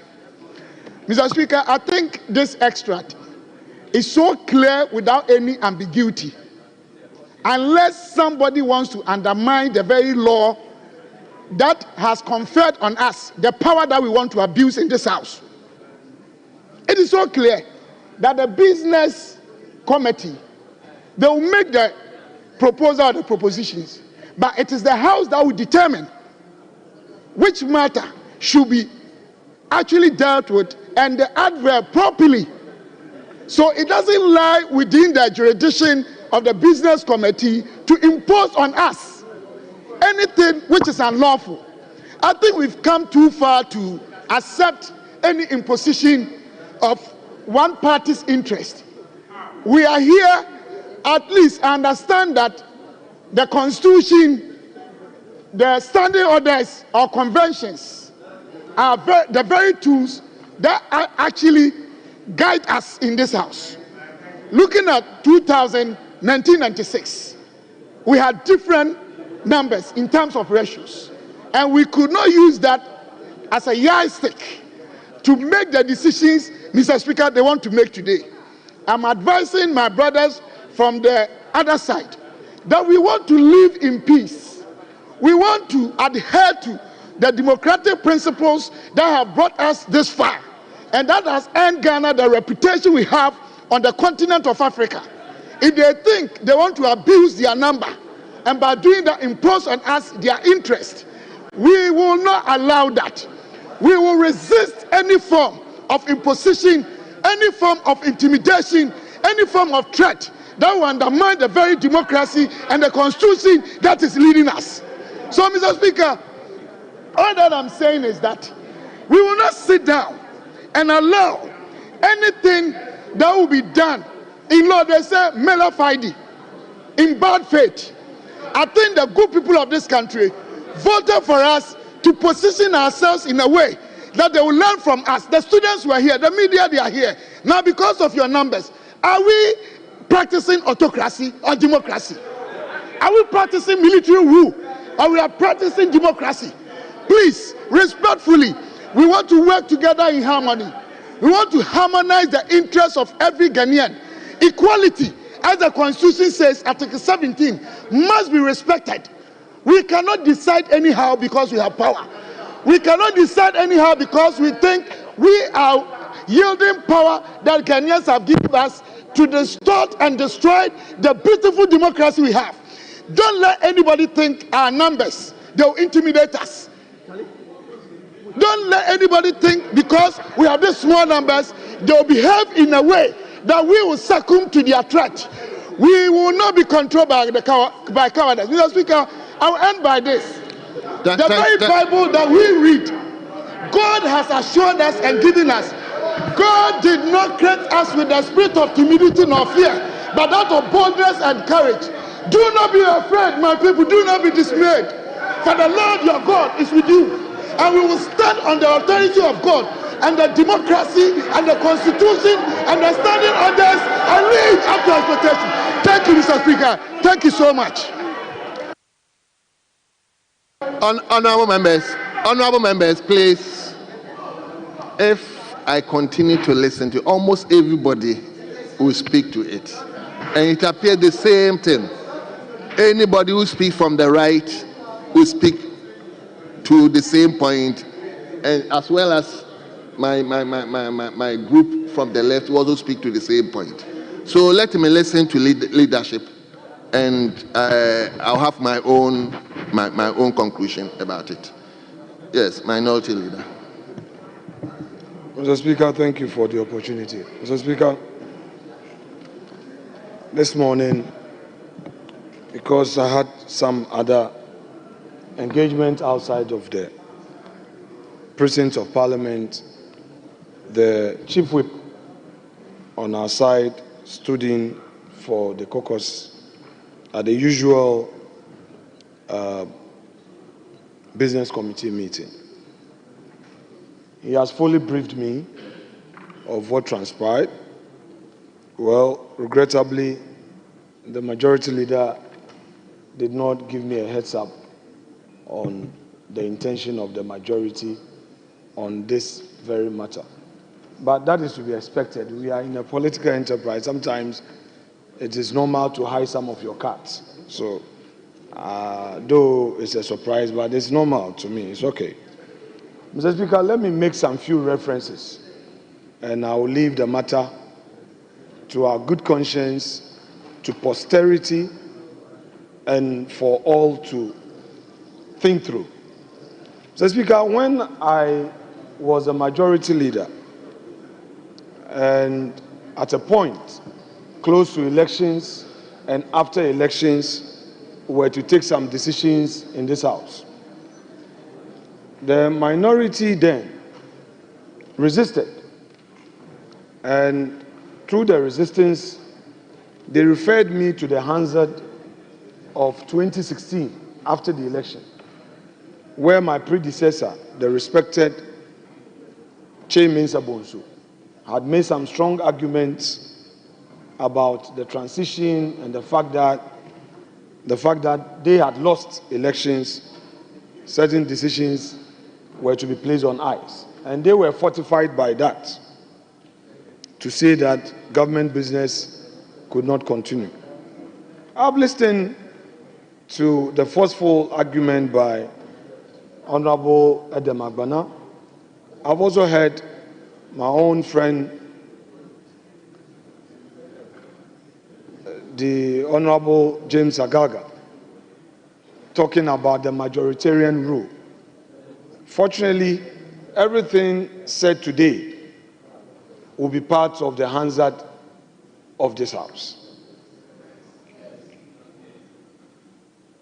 The practice, as I've known it to be, is that in this House, although we come here, majority, minority, when it comes to debate, there is equal share. Since 1997, when the first opposition party was in this House, we had a 61 plus 6 smaller parties making the minority 67, with overwhelming majority being the NDC with 133. The Speaker, D.F. Annan of blessed memory, the records would bear me out, that in all debates, you pick one from the right, you pick one from the left. The practice continued under Alajete, and then eventually under Okwe, where the MPP had overwhelming numbers in this House. The very first in the history of our politics, MPP had 169. Mr. Speaker, the practice did not change. With 169, the debate was still shared equally. And I do recall that even committee sittings, committee sharing, some consensus was built and some concessions had to be made by the majority to accommodate some more numbers for the minority. Mr. Speaker, delegation to sub-regional parliament and all, we all had some understanding of the way to go. Well, I am not going to challenge the majority on this. I will not. Because as Ngugi wa Thiong'o wrote in Weep Not Child, weep not child, weep not my darling. These cases, let me remove your tears. The ravening clouds shall not long be victorious, they shall not long possess the skies. If today you are of the view that in this debating chamber they should call 7 of you and call only 3 because you have the rule, I will not debate or let us break shoulders over this matter, because I know that in as long as there is life, even if I am dead and gone, and this democracy that we have all established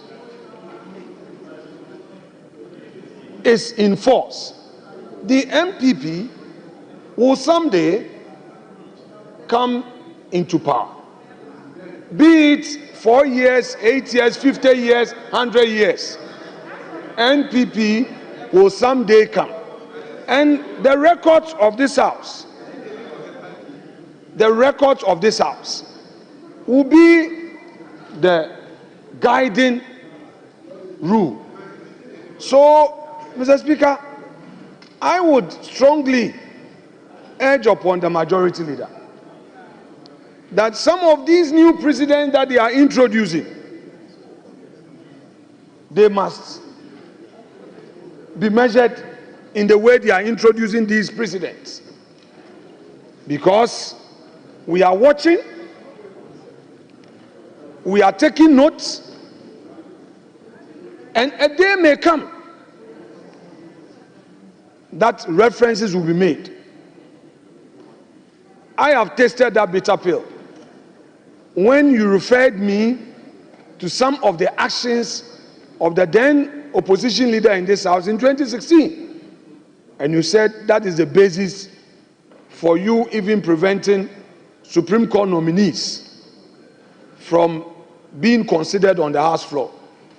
To the extent that the minority chief whip, as he then was, Honorable Kwame Govins Agboja, threatened that should I make an attempt to lay the report, there will be chaos. We retreated. We listened to them. We said it's okay. After all, in a democracy, you can't get everything. So we'll let it go. Mr. Speaker, without more, I will take my seat and leave the matter to you. Thank you. Yes, Majority Leader. Thank you very much, Mr. Speaker. Mr. Speaker, I have listened carefully to colleagues in the chamber, and I think, in a sense, there's been an attempt to question the mandate of the Business Committee to engage in a determination that the time allotted for debate should be proportional to our numbers in the chamber. Mr. Speaker, let's look at Order 216-2B. Order 216-2B. 216-2B says that, subject to Order 67, the committee shall recommend the time allotted for debate on bills. The time allotted for debates on bills, motions, private members' bills, private members' motions, and other business. Here we are discussing a motion to thank the President for coming to this House to deliver a message on the state of the nation. So it is part of the mandate of the Business Committee to recommend the allotment of time. Mr. Speaker, let's break it down to what is in issue. What is in issue is that the Business Committee proposed that we have 5 slots, 10 slots per day, and the 10 slots and the debate will last 4 days. So in effect, Mr. Speaker, we are looking at 40 slots in all for the debate. Okay? 40 slots in all for the debate. And we have allotted the specific time that each speaker may speak. The allotment to leadership, the allotment to chairs, and the allotment to ordinary members. Mr. Speaker, according to what my friends on the other side are proposing, we should allot 20 slots and the time allocated for those slots to their side, and also allot 20 slots and the time allocated for those 20 slots to our side. Mr. Speaker, what that means is that their side, with 88 members, will individually have a higher allocation of allotted time than this side that has 188 members. So, Mr. Speaker, what we are saying is that it is inequitable to have 188 members who constitute 68% of the House take 20 slots, and then you have 88 who are 32% of the House also taking 20 slots. It's just inequitable. It is inequitable, Mr. Speaker. Mr. Speaker, what that means is that members of this side get more opportunity, more airtime, more opportunity than members on this side. Mr. Speaker, like an ordinary member, a member indicated earlier on, because of this, the public watching us often come to a conclusion that we with 188 members are being overshadowed by those who are only 88. And that is because the allocation of time. Because if you give them 88 people 20 hours and give 188 people 20 hours, definitely the 88 people with 20 hours will end up outshining the 188. So it is only fair, that we allot the time on the basis of our numbers in the chamber. So, Mr. Speaker, it is only equitable. I have also heard colleagues try to argue that Order 115 governs the allocation of time or the determination of who speaks. Mr. Speaker, let's read Order 115. Order 115, and with your indulgence, Mr. Speaker, I read. It says that subject to the discretion of the Speaker and Order 1693B, a member who intends to speak shall rise in the member's place and address the chair while standing only and catching the eye of the Speaker. Mr. Speaker, this has nothing to do with the allotment of time. This has nothing to do with the allotment of the number of speakers determined for each side.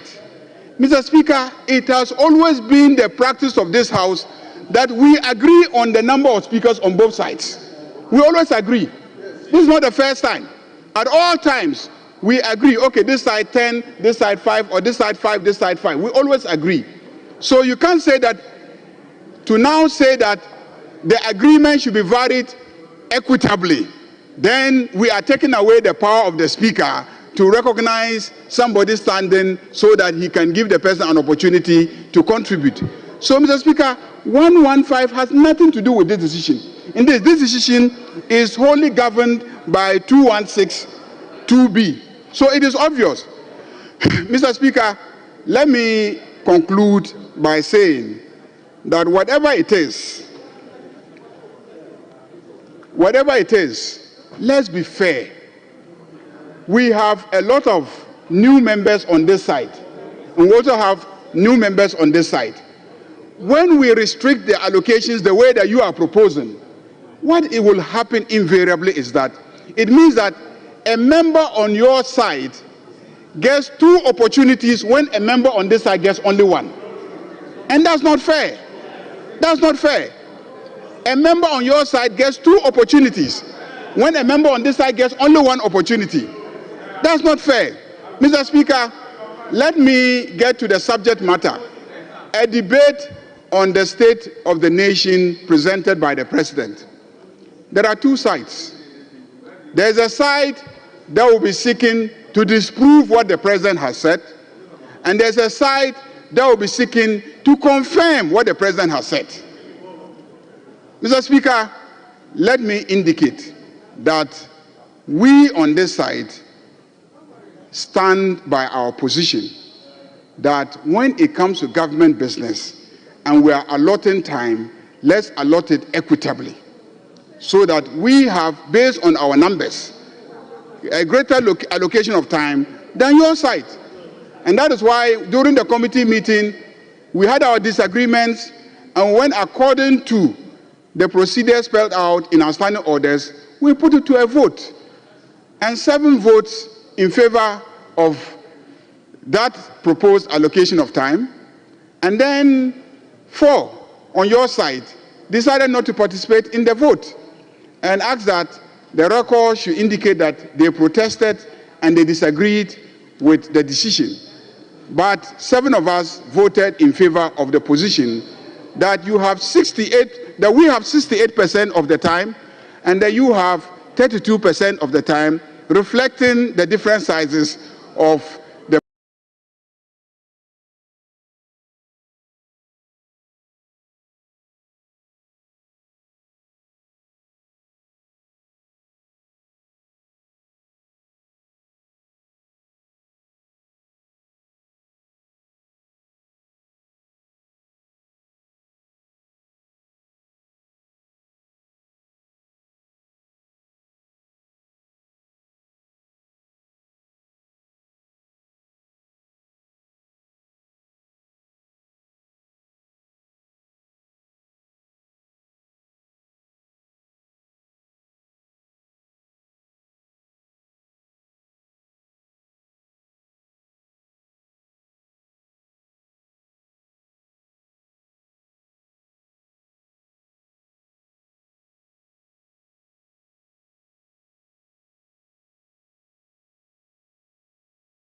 policies that this government has pronounced. I think that it would be a good idea for the relevant sector ministers to come and present the policy documents to us, but the issue is timing, whether it should be before the budget or it should be after the budget. I will convey the message to them. It's a good proposal. I will convey the message to them and see whether they are prepared to come before us with those policy documents before the finance minister appears, or they will incorporate it in the budget so that the finance minister will make those policy pronouncements and then proceed to present a budgetary allocation to implement those policies. The invitation of the governor is on Wednesday, and it will be at the sitting of the committee of the whole, and it has been provided for in the draft document that we had. But when they went to print the final document, I did not see it. So, Mr. Speaker, I think those are the issues, and that is how we have programmed next week. And so, Mr. Speaker, I urge the House to adopt the program for next week as presented by the chairman of the Business Committee. Thank you. Honorable members. Thank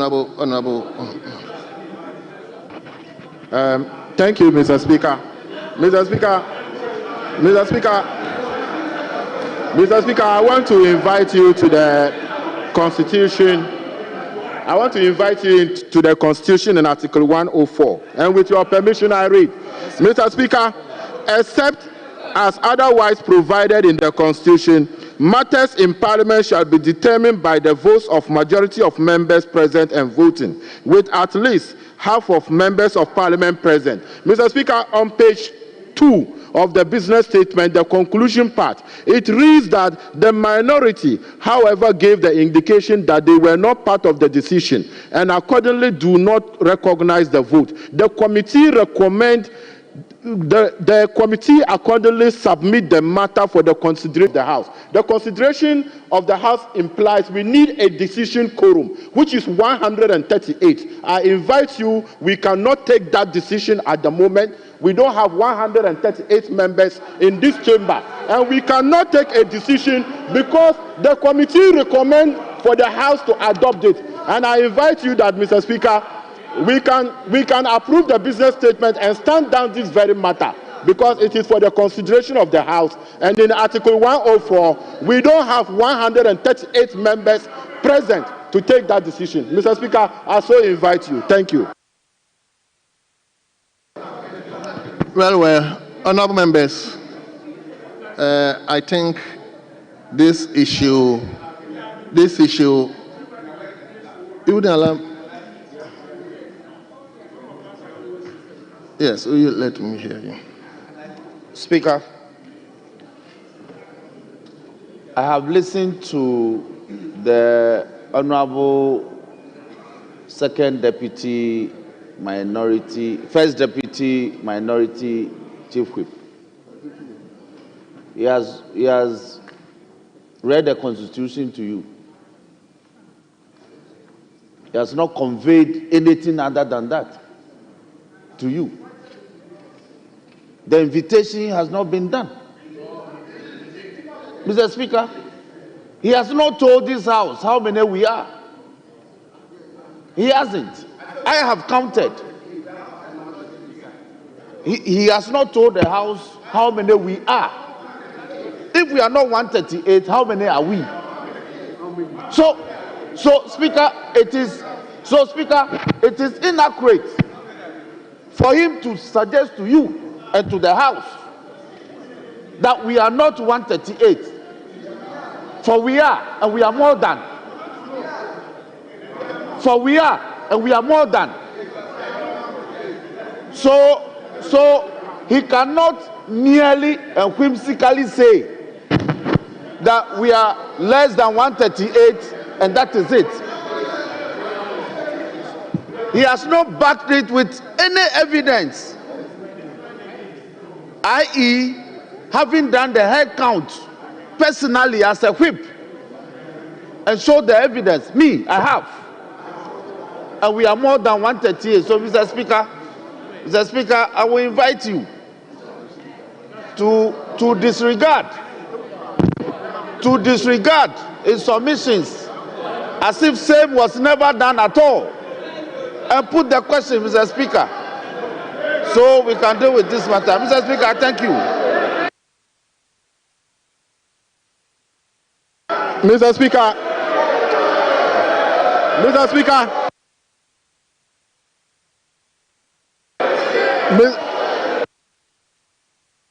Mr. Speaker.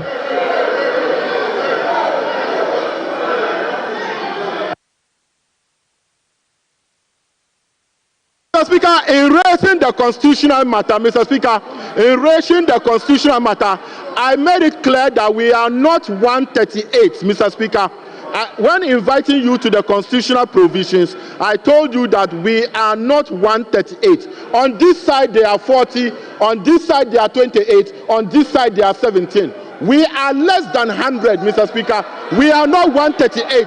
So for that matter, I invite you to stand on the matter because we don't have a decision-making quorum to continue with that matter, Mr. Speaker. We can approve other part of the business statement, but that matter that was invited, the committee invited the House for its consideration on that particular matter.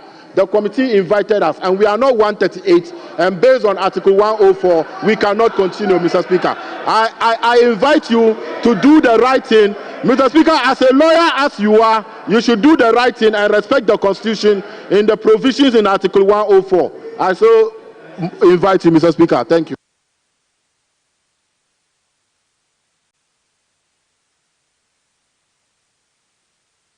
Mr. Speaker, I was at the business committee meeting. Mr. Speaker, what happened at the committee meeting was that when the matter came up, we argued and argued and argued, same way that we're arguing in the chamber, and there was no consensus.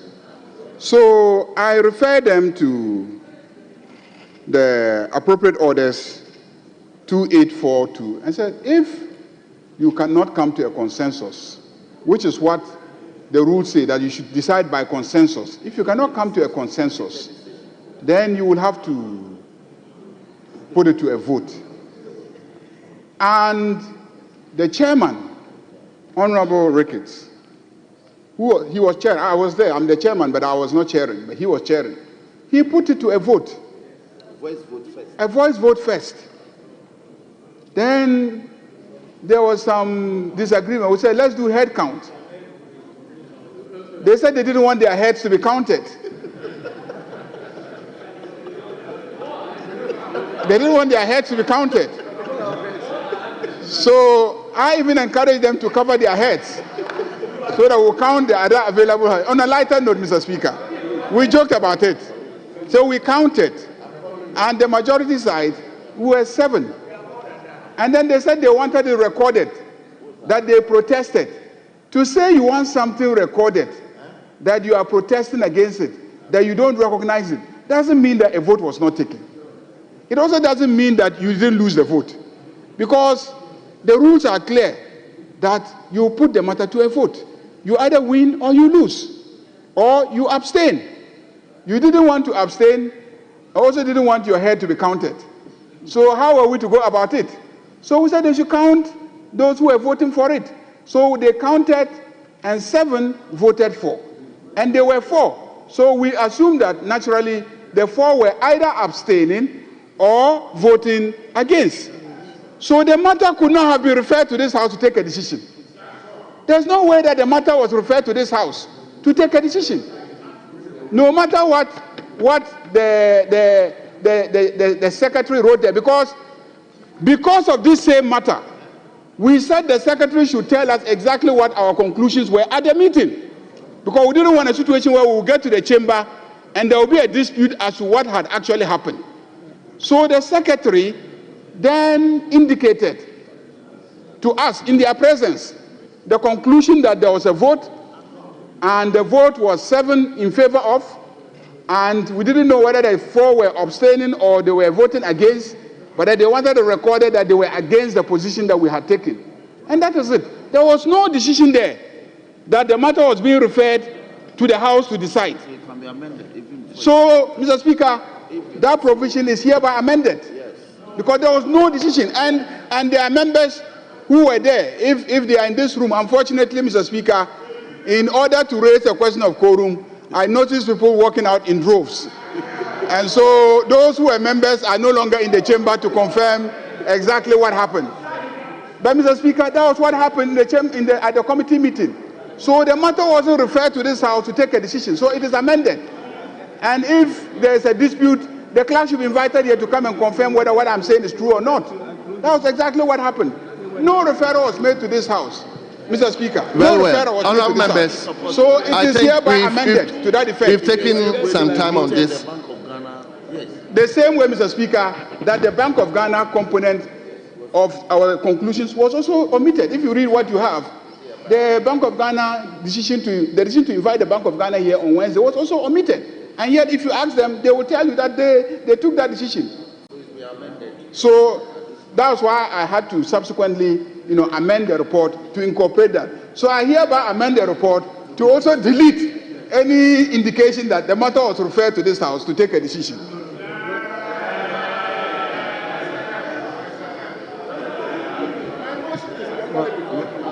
Mr. Speaker. Mr. Speaker.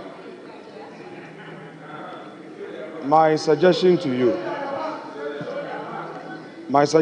you is that this very matter be referred to the Right Honourable Speaker for further discussion with leadership, because, Mr. Speaker, it is going to set a certain new precedent.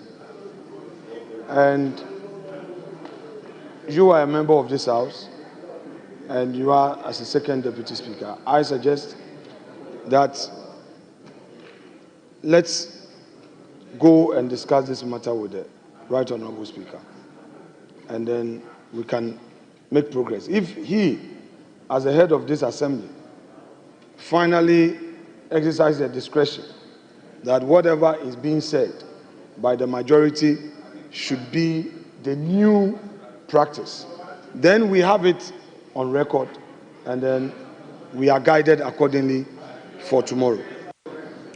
Thank you very much. I think we've had a lot of discussion. Personally, I think I've had this discussion with the Speaker. I think the majority leader was there. This issue was raised. And according to him, he wanted us to go by the status quo, that one here, one here. I was there when this decision, leader, you let me finish. I'll give you the opportunity. When this issue was raised, to the effect that the majority will be shortchanged, they will not get enough. Honourable members, please allow me to speak. Will be shortchanged, will not get enough space to also air their views. Their constituents would like to hear them. The Speaker insisted that there are so many means a member can be heard. There are so many means a member who is desirous to be heard that is indeed doing work in the chamber can be done. It can be done through questions, as this morning I was in a way trying to invite my members from the majority to ask questions. They can come through statements, they can come through motions, and all these are ways that members who are desirous to make industry in the chamber can do. When it comes to contributions and comes to debate, normally the practice of the House, and by extension to other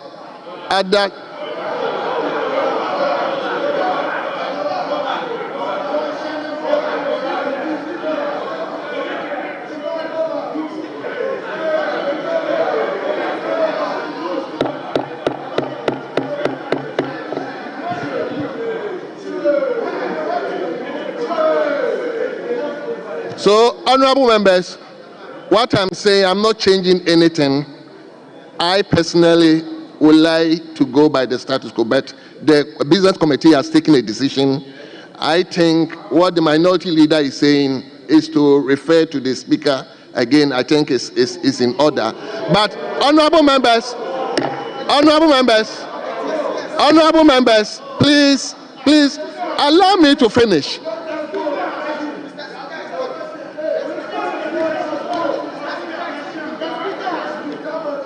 Honorable members, I think to allow anybody to speak rests with the speaker per standing orders 115. So whether I will be here or my brother or the speaker himself, he will be guided by it.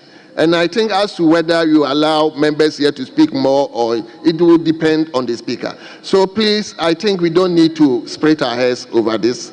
I've heard majority on equitable point of view. I think I share with you, but the standard and the practice over the house is that one speak here, and that's why members, honorable members, that is why honorable members, that is why in the second parliament 166 against 134, that issue was not raised. That is why in the 7th parliament 169 against that was not raised. I think let's maintain it. But if whatever it is, honorable members, whatever it is, the business proposal that has been discussed is hereby adopted. Mr. Speaker, I have adopted your business statement, so it's okay. Yes. Honorable member, whatever yes. I said for me. The business statement has been adopted. Yes. I was just speaking for let me just say the something. way yes. Let me just say something. Yes. So, Mr. Speaker, for the avoidance of doubt, the media is covering. For the avoidance of doubt, the business statement is what has been adopted. And the business statement says that the allocation of time for the debate on the message on the State of the Nation motion, it shall be 63% here and 32% here. That's what it says. That's what it says. Okay. Mr. Speaker, Mr. Speaker, Mr. Speaker, Mr. Speaker, Mr. Speaker, Mr. Speaker, Mr. Speaker, Mr. Speaker, we are guided. You guide us in this house, Mr. Speaker. Mr. Speaker, Mr. Speaker,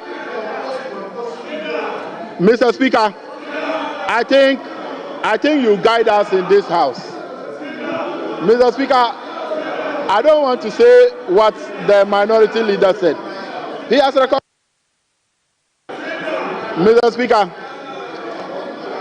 Mr. Speaker, Mr. Speaker, honorable members, let's close the chapter. Yeah, for Mr. Speaker, Mr. Speaker, you heard the majority leader, and Mr. Speaker, what I'm simply trying to put across is that you have guided us, and you said the speaker. The speaker here means the leader of the institution parliament. The Mr. Speaker have said, and you were present, to the effect that one here, and that is what is stand. Whatever is contained in here was not what the speaker said. In order 115, when a member time to speak, lie on the speaker. So the majority leader assertion of his time allocation 68 to 32 is not approved. It's not there. It's not approved. Honorable, the speaker honorable. said one here. So it's not approved. Honorable members, the presentation by the majority leader was to the effect that whatever decision that was taken at the business committee was not to be brought to the chamber for us to take a decision on. I mean, it has been presented. Members have raised issues. Personally, I have also raised my own issues. And whatever it is, the business statement ought to be adopted. So we've adopted it with all. But like I said, if I am presiding or my member is presiding, per our standing orders 115, the person must catch the speaker's eye. Of course, I also encourage leadership because this has a far-reaching consequence. And therefore, I encourage leadership to meet and take decision on this. Even after the discussion of the honorable members, even after the discussion of the president's message, I think we need to holistically take a decision on this. So that is my discussion. Yes. Mr.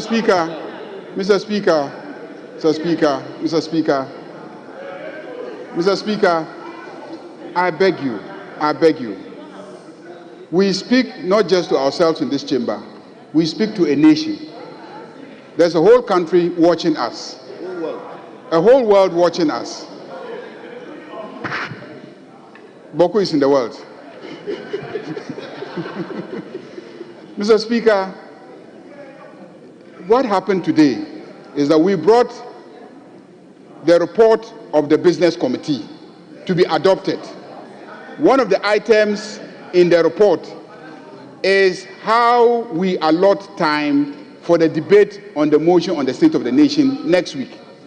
And we have specific recommendations. It was disputed at the committee meeting, but we voted on it. And so it is part of the report. It has been disputed here, comments made, and etc.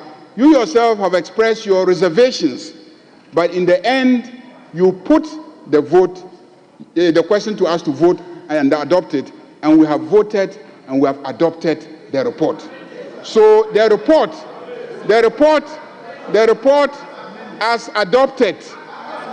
as adopted, the report as adopted.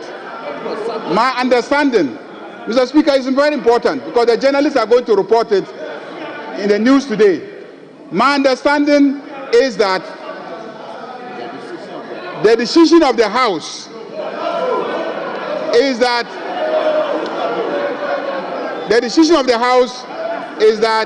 68% of the time is allocated to the majority and 32% of the time allocated to the minority. That's the decision of the House. That's the decision. Mr. Speaker, I want the media to convey this because this is the decision. Mr. Speaker, the Speaker has made some comments. He has made some comments. And his comments are that, in his opinion, the allocation of time is governed by Order 115. That's what I heard the Speaker saying. To catch the Speaker's eye. But, Mr. Speaker, you know that when we are debating the budget, when we are debating the State of the Nation address, it is not the person who rises that catches your eye. We normally write down the names on a list of paper and give it to you, and then you call them according to the name that we have given you and the times agreed. So it's not a question of who catches your eye. It is how many we have given you and who we have given you, and how many they have given you and who they have given you, that you call. And that is what is going to govern the debate next week. So next week, we will give you 68% of the names, and they'll give you 32% of the names. And that's what you will call. Thank you very much, Mr. Speaker. Honorable Majority Leader. Honorable Majority Leader. Honorable Majority Leader. With regards to the names, can you educate me with regards to the names? because all these are more or less conventions we have adopted. They are all conventions we've adopted. So specifically, if we are talking of handing over names to the speaker, if you can educate me on so that, because I thought it's a standard, it's a convention that we all adapt. So if you want to help me, then help me well, so that I know per these standing orders, leadership can hand names to the speaker. Mr. Speaker, I have been in this chamber for close to 2 decades. Mr. Speaker, you always agree on the numbers for each side, and based on that agreement, the sides will give you the names of the members. Yes. Is that okay? So we are agreeing on the numbers.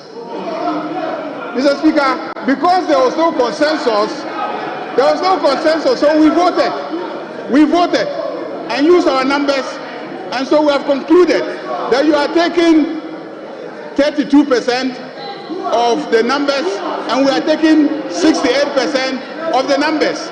Mr. Speaker, this is straightforward. I don't see why we are debating this. And this has been concluded by the committee. And you have put the question on the report. It has been adopted.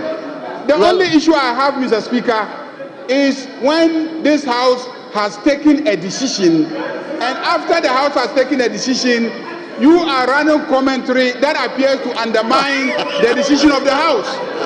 And that confuses the public. That's why I want clarity. That's why I keep repeating myself that this, so far as I am concerned, is the decision of the House. The House has adopted the report. Honorable leadership, thank you. I think let's bring this to a close. I don't want to talk about it. I said probably leadership will have to take, because it has a far-reaching consequence. Leadership, any indication? Speaker, considering that we just adopted business statement and the questions slotted for today have all been taken, we are in your hands. It's past 2 o'clock. We are ready to be adjourned. In any case, we have orientation starting tonight. Thank you. Orientation ho. So, Speaker, I want to urge our colleagues to join us for the orientation. It is important. The orientation will cure some of these matters that they are debating. So we are encouraging them to join us in Ho, 6 p.m. tonight. Speaker, thank you. Majority Leader, will you put a motion? We've not spent. Okay. Speaker, I move that the House be adjourned. I thank you.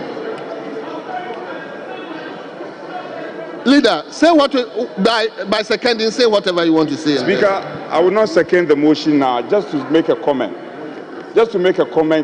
My whip earlier made a call to us that we should join in the retreat. Speaker, let the record reflect now and the future that we are always for a workshop to build our capacity, and we have never turned down any invitation to such gathering. However, at the business committee, I made it abundantly clear the position of the minority. We said that as far as the decision, this recent decision is at variance with custom and practices and what we are used to. There has never been a time that Parliament goes out for a retreat and the leadership is not consulted. The leadership is not involved in the planning in terms of the choice of venue, in terms of resource person to come and make presentation to us. This was not done. Speaker, listen. Speaker, this was not done. So our position is a very principled position. We are saying that the clerk and the management should consult leadership. That has been the practice. So until that consultation is done, we cannot be part. We cannot be part of this weekend's retreat. And let nobody take it with malice. No, it's a very principled position and that should be respected. Speaker, besides the point, we had also said that, and it is important our colleagues stay consistent with their earlier argument. We all want to reduce costs. We want to reduce costs. So the last time, the argument was strongly made that let's reduce costs by having the engagement here. What has changed? You're already saying that the economy is not strong.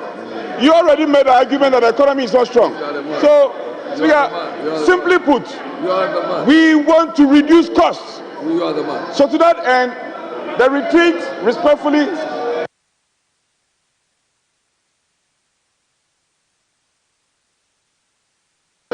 Speaker, to that end, let the retreats, with respect to my leader, Speaker, the principal position is that we want to reduce costs. And the chamber is spacious enough to contain all of us. So let's hold the retreat here, just as was done the other time. So let the record reflect same. And it's the reason why we are not partaking in the weekend's retreat. Cost is so important. Cost is so important. Speaker, that's it. But Speaker, we had agreed that colleagues, the Honorable Champion was here. Leader, sit down.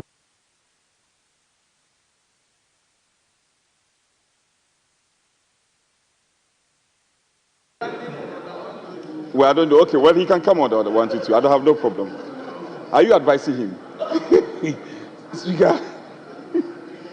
Speaker, the Honorable Champion was here, and we agreed that we'll take statement on both sides. So I asked him whether they had statement on their side, and he answered in the affirmative that there are 2 statements on your side.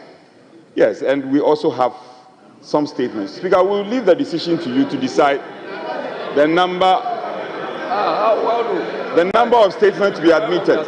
So we can take one on each side, and then we'll call it a day. Then we'll call it a day. Yes, we have. Quorum is determined by the mood of the House. Quorum is determined by the mood of the House.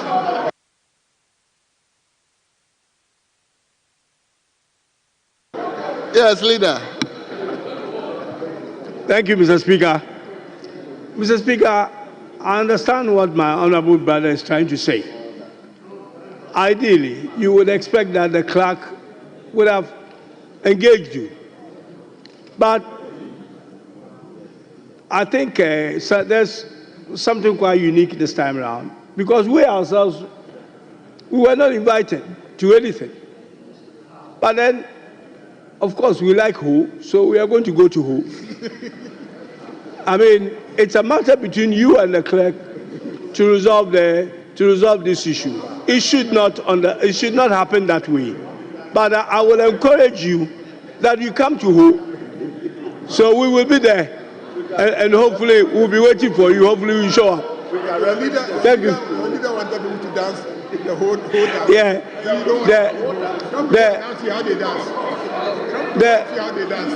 The whole dance that your leader was requesting in the appointment committee is being done in Ho, so you can come to Ho. Thank you, Mr. Speaker.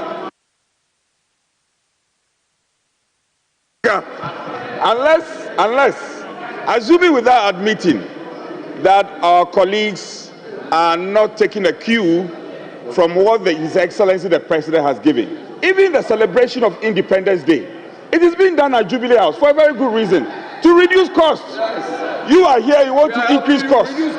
So they need to take a cue from His Excellency the President. To reduce costs. For the reason of reducing costs, we are not going to hold, we will have it here. We will have it here. And that's the decision. Come and join us.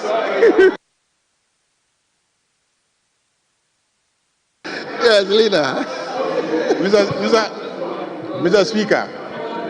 Speaker, the Minority Chief Whip is insisting that for the reason of reducing cost, we will have it here. Assuming we want to have it now, show me your members. Show me your members. Where are your members? Where are they for the purposes of the orientation? Okay, we'll have the orientation now. Show me your members. You are not here. You see, this is the reason why the clerk the clerk would like to move the location because it is often difficult to get the MPs. It's difficult. So if you move MPs to a different locations where it is difficult for them to stay away, then you can have their attention for the purposes of the orientation. That's the reason why we often move out of the building. And Mr. Speaker, I don't even think that we have a facility that can take all of us at once. I don't think so. Unless we decide to have it in this chamber. That's the only other option. So, Mr. Speaker, I think this is a matter for the clerk. I mean, we as leadership of the House can engage with the clerk for the future. But I think this one, the plans are far advanced. And I think that I urge our colleagues to avail themselves of the opportunity to have this orientation program. Thank you, Mr. Speaker. Thank you very much. So, honorable members, the motion has been moved. I hope you seconded. Speaker, I did not. What I suggested was, we have one statement here and one there. Speaker, I will second the motion. But just to put the majority on notice, I want to put the majority on notice that SONA, His Excellency the President has come to present SONA to us. And the whip has not done what he has to do. All those matters are still at large. Speaker, I want to put my whip on notice. When we were on the other side, housekeeping matters were taken serious. So I plead with my whip. You shouldn't take these matters lightly. I plead with you. On that note, I second the motion. Honorable members, let me thank you very much for your cooperation. It's all part of parliamentary practice. So I'll go ahead to adjourn the House to Tuesday the is it 3rd? Tuesday the 3rd of March. Tuesday is 4th. I'm sorry. Tuesday the 4th of March 2025. Tuesday the 4th of March 2025. The House stands adjourned.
One of them was the construction of the National Mosque in Kanda, and I thank Allah that He spared his life to see that beautiful edifice. The second was the construction of a permanent Hajj village for pilgrims traveling to the Holy Land. And today I thank Allah that our Father is with us on this auspicious occasion. Since I came into public service, one of my greatest concerns has been ensuring that our Ummah embark on this sacred journey with dignity and in a conducive environment. And indeed, there's a hadith that states, "Indeed, Allah is beautiful," I quote, and loves that which is beautiful, unquote.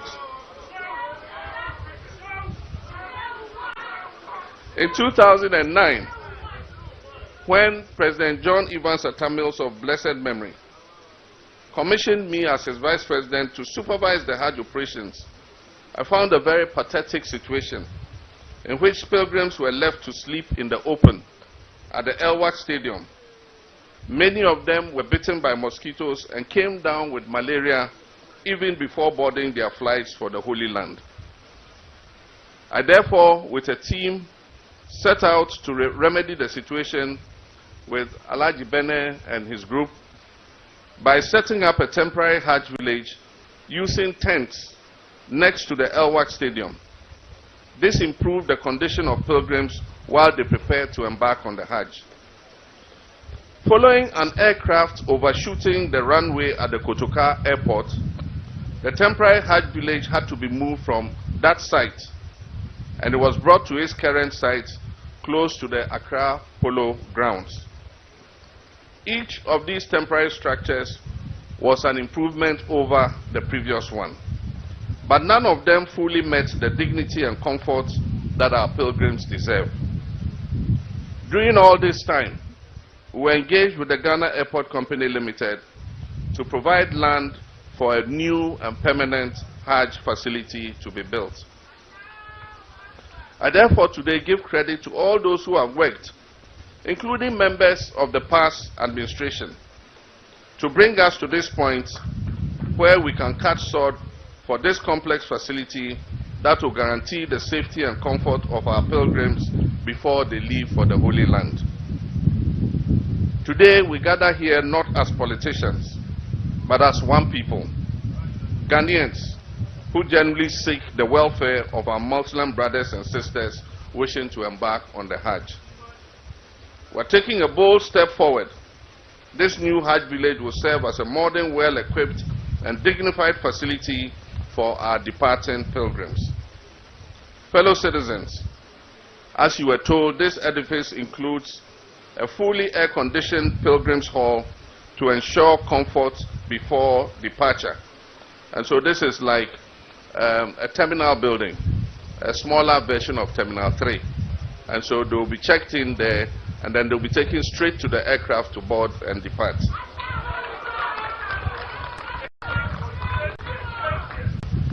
There's a modern ablution and prayer area, a mosque, to facilitate spiritual preparation before our pilgrims leave.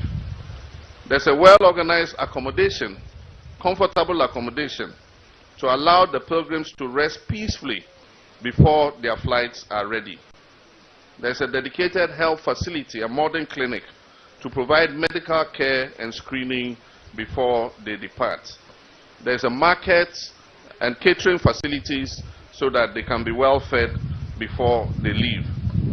There will be an immigration desk and check-in services to streamline travel procedures before they embark on the pilgrimage.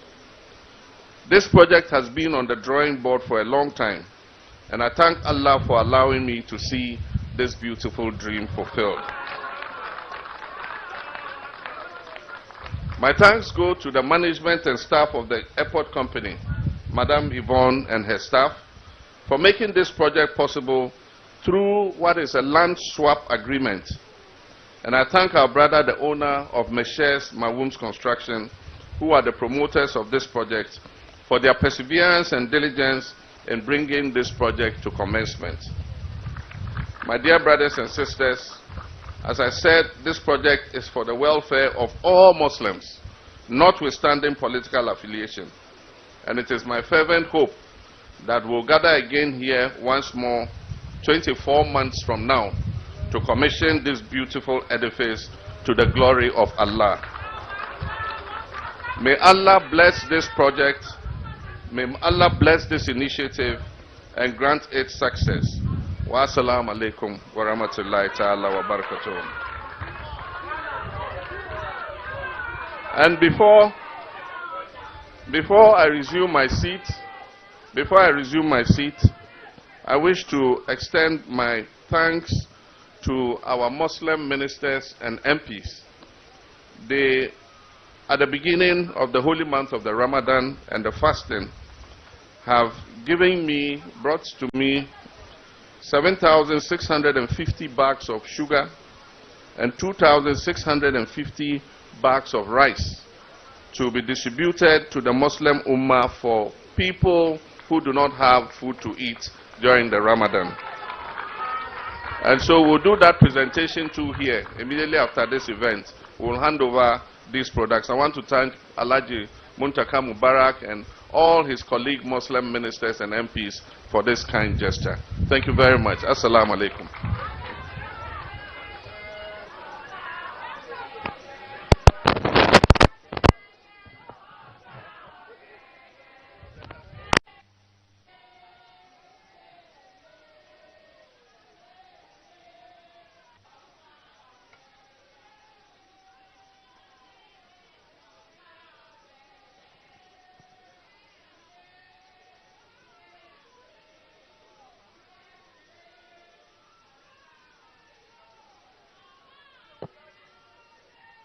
Thank you so much, distinguished guests, ladies and gentlemen, for that excellent and exciting keynote address. I thought we'll do a big round of applause and put us time for the President of the Republic of Ghana, His Excellency John Dramani Mahama. Thank you for all the chants and the GS. I can sense that there's excitement in the house. Thank you. And so we'd like to wrap up with our closing prayer, after which we'll get ready to do the official sword cutting for this very important ceremony. Ladies and gentlemen, put your hands together as I make welcome the National Chief Imam of Al-Sana, Wow Juma, Sheikh Hajj Umar. A round of applause.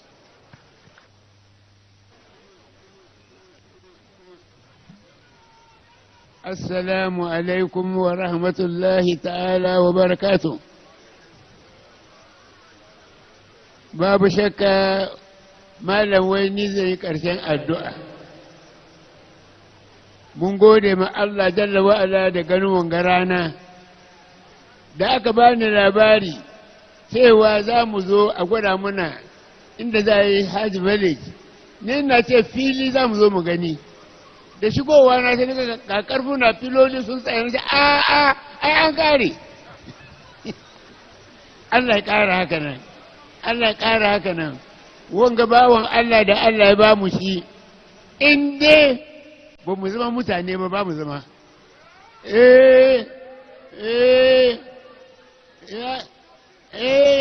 You too can do, you too can develop, you too can build. Why don't you build? Who are you waiting? An ka maka komai, an bude maka kofa, sai ka ce na gode, Allah gode muna. اللهم صل وسلم على محمد وعلى آل محمد كما صليت ورحمت وباركت على إبراهيم وعلى آل إبراهيم في العالمين إنك حميد مجيد. الله يبود أمنا، الله يسأل بركة شكرا اليوم. ina kiran musulmi baki daya mu tashi tsaye maza da mata ku nemi arziki. Aljanna bai shiga da kuɗi ba. ba ka shiga aljanna ba da kuɗi ba. ka ji Allah ya ga maka ce inna Allah ishtara min almu'minina anfusahum wa amwalahum bi anna lahu aljanna. ba sallah kadai ba, sai da kuɗi. ka tashi ka nema, ka kula da duniyanka, ka kula da lahiranka. amin. subhana rabbika rabbil izzati amma yasifun, salamun ala al-mursalin walhamdulillahi rabbil alamin.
Thank you so much, Ghana Police Central Band. And so we'd like to usher His Excellency, the President of the Republic of Ghana, John Dramani Mahama, to please make his way to the official sword.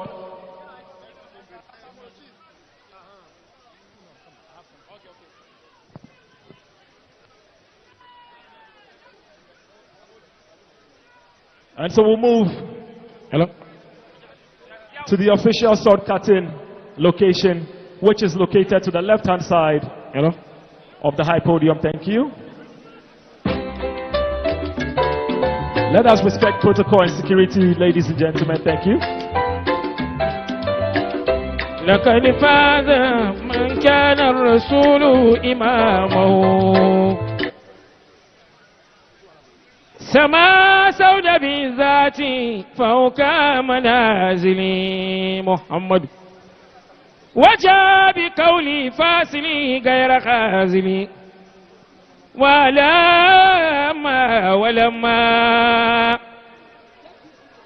ولما نفى بالعلم جانا وائلي دممنا يد التحقيق عن كل باطل. And so we'll have only the President of the Republic. This will be done by just the President. عن كل باطل فلا فكر في نفسي ولا رجل في الضالي محمد سما سود بذاتي Can we all please step back? Can we all please step back? بقولي فاصلي غير خازلي ولما And so the President will inspect the drawings of the new Hajj village layout, نفى بالعلم جانا which will have a terminal, the residence, the prayer room, the waiting area, and some wonderful amenities. دعانا لمولانا ووصل صوابي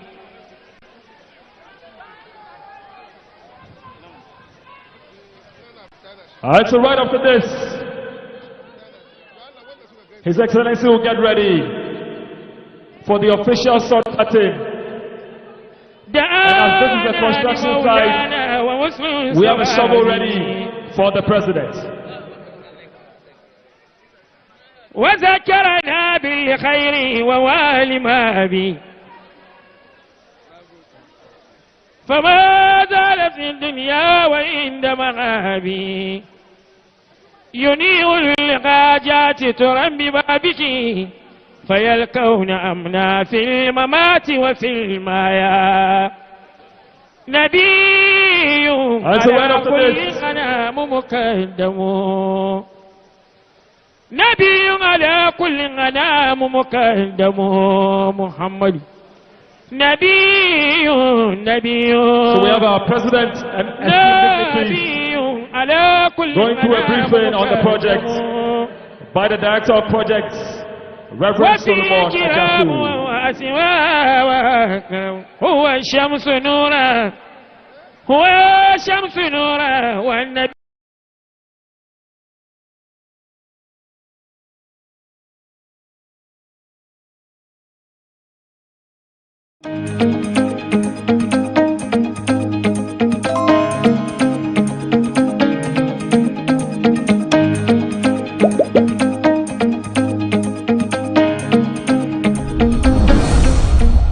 This is the only fort which was not built for slavery. That's what I want to understand. How was that? You will understand. You just let me land. Okay. Actually, be patient. Good. Be patient. Good. But who is King Leopold? Life of a man, death of a people. So this was the platform. This is the original platform built by the whites. And this for the children. Yes. The beautiful women among the women were selected to become concubines to the governors. Is this how this place was? Yes. So this is how they used to move into the condemned? What? If they are about 50, they will bring food for only 30. That is when you have to fight for food. So survival of the fittest. The decision to choose this particular place was the fact that it was a place reserved for only the British. Okay. We were not allowed to come. So it kind of a spite in their faces. That put it we are lightly. free forever So from the you. rituals where you used to have your pleasure are the same place where we declare our freedom from. So you mean that this was a central place between the Cape Coast Castle, which is on my right at the moment, and then the Elmina Castle also here. Yep. Are those bats? That is bats. At first there's a door here you call gate of no return. I believe here is a condemned cell, but I believe you can just stand now. Maybe you feel some heat over here. Yeah. A lot of heat actually. Yes. Because these walls are thick, very thick walls. And this was the gate of no return. Since you passed through these gates, it means that they are sending you away. So this is it? Yes, you never come back again. The gate of no return.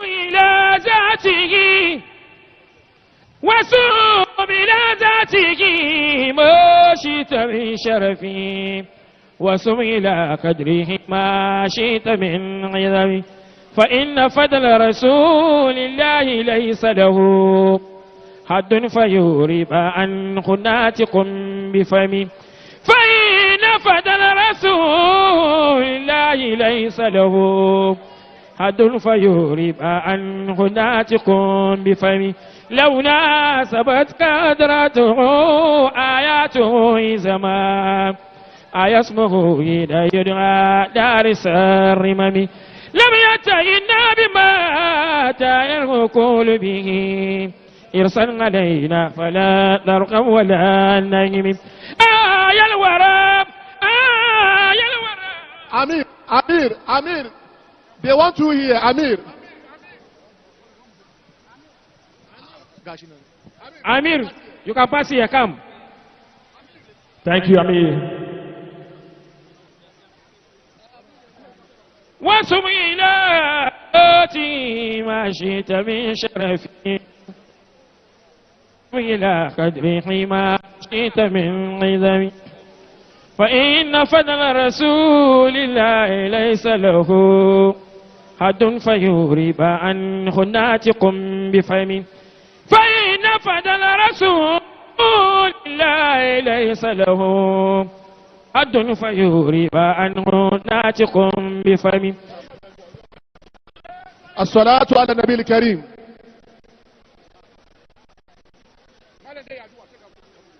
بسم الله. الصلاة على النبي الكريم.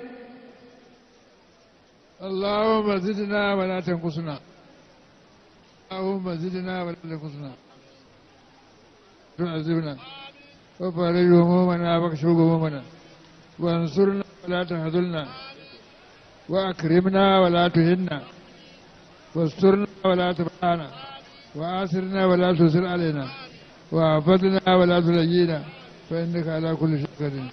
اللهم احفظ رئيس جمهوريتنا عبد الرحمن محمد بسر آمن. أعوذ بالله من الشيطان الرجيم. بسم الله الرحمن الرحيم. آمن الرسول بما أنزل إليه من ربه والمؤمنون كلنا آمن بالله وملائكته وكتبه ورسله لا نفرق بين أحد من رسله وقالوا سمعنا وأطعنا غفرانك ربنا إليك المصير. لا يكلف الله نفسا إلا وسعها لها ما كسبت وعليها ما اكتسبت. ربنا لا تؤاخذنا إن نسينا وأخطأنا ربنا ولا تحمل علينا إصرا كما حملته على ربنا ولا تحملنا ما لا طاقة لنا به واعف عنا واغفر لنا أنت مولانا فانصرنا على القوم الكافرين.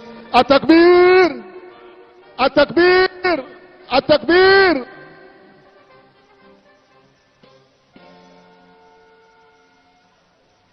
صلوا على النبي. ومن شاء يأتي ومن شاء أنكر شاياتي ياتي ومن شاء ألا الدنيا بنور محمد ياتي ومن شاء ألا كبير أتمها بجاه محمد ياتي ومن شاء يناتمها بجاه محمد ياتي ومن شاء ألا لا يرفع زمن كان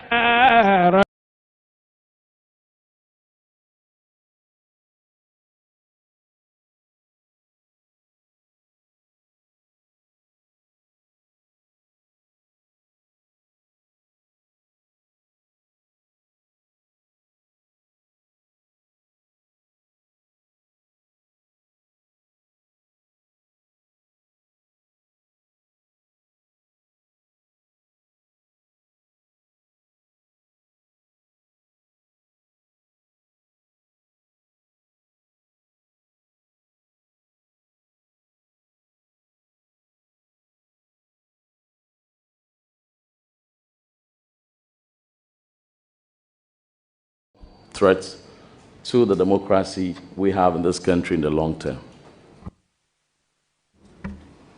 Thank you, Mr. Chairman. Mr. Chairman, the armed forces involving themselves in businesses is something that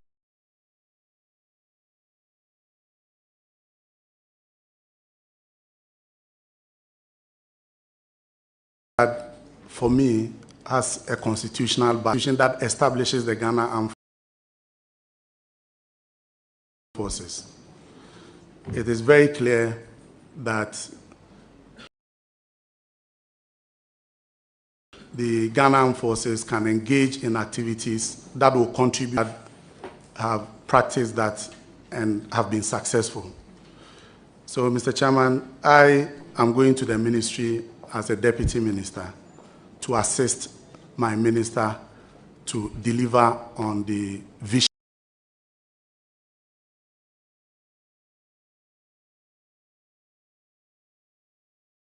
of the president. So that whilst empowering the military to engage in certain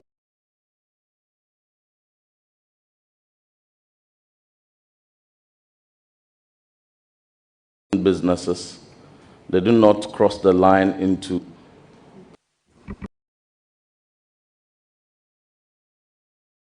Thank you, Mr. Chairman. Mr. Chairman, I am going to the ministry to assist the minister to deliver on the president's vision. And that's exactly what I'm going there to do. Thank you, Mr. Chairman.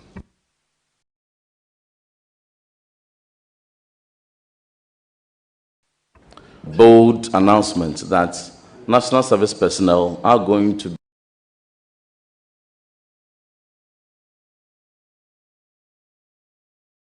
be given military training. In your briefing, have you... Mr. Chairman, no. I have not come across any costing with regards to this particular project. Thank you, Mr. Chairman.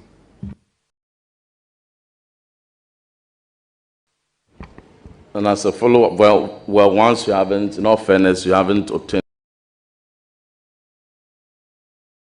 a briefing on that point, and dovetailing that into education. How do you see the recent status of the military training institution having attained the charter status and now having become full-fledged university of their own, the Defense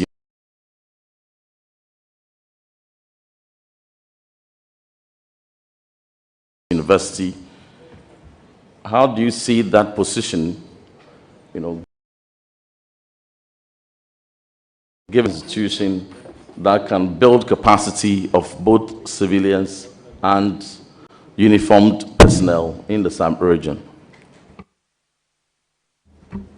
Thank you, Mr.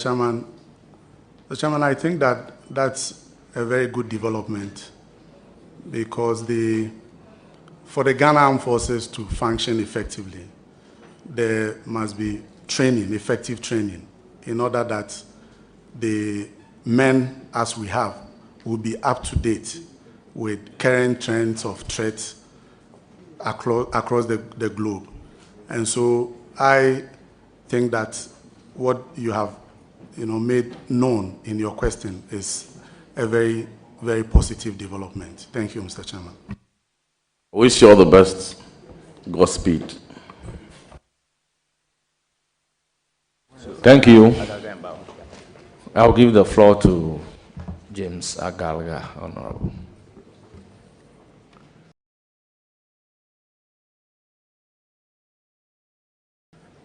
Mr. Brogya Genfi. That said, Brogya, I want to ask you a question which is in the context of civil-military relations. A few years ago, Major Mahama was brutally murdered by a mob, and may the soul of Major Mahama rest in peace. Then fast forward to 2023 thereabout, another soldier was murdered at Ashaman. Following the murder of the soldier, some elements drawn from the armed forces stormed Ashaman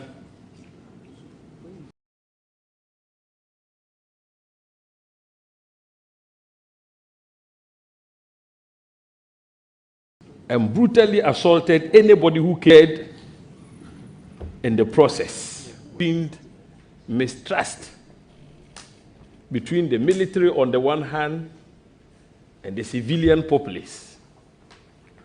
Now, when you get to the Ministry of Defense, what would you do by way of support to the substantive minister to promote good civil-military relations? Thank you. Thank you, Mr. Chairman. Mr. Chairman, I believe that the civil population have high respect for the Ghana Armed Forces. And I think that there exists that relationship with the civil population. However, the isolated, unfortunate incidents, as you have enumerated, are things that we must work at in order to reduce that to the barest minimum. I am going to assist my minister to encourage more civil-military engagement.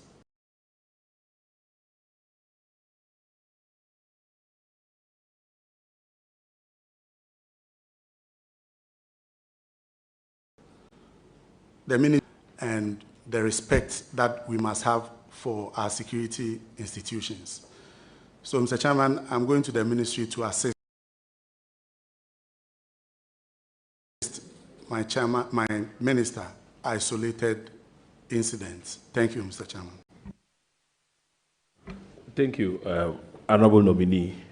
My second question, let me give you the background. In 2015, an ambitious project was launched by government which was aimed at expanding our armed forces. Now, as part of the program for expansion,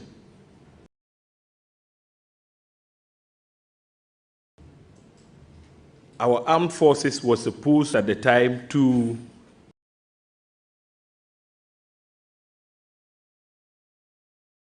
at least 50,000 personnel.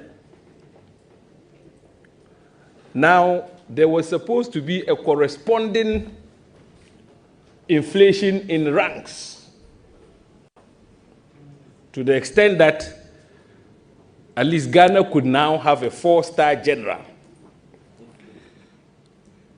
Honorable Brogya, as we speak, though the expansion program has started, we are nowhere near achieving the targeted 50,000 personnel that was envisaged.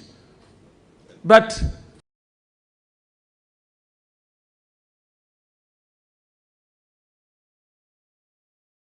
the former president, in his last State of the Nation address, defense staff to the rank of 4-star general, then the service chiefs, of the Navy, the Army, and the Air Force were promoted to the rank of Lieutenant General or its equivalent, thus putting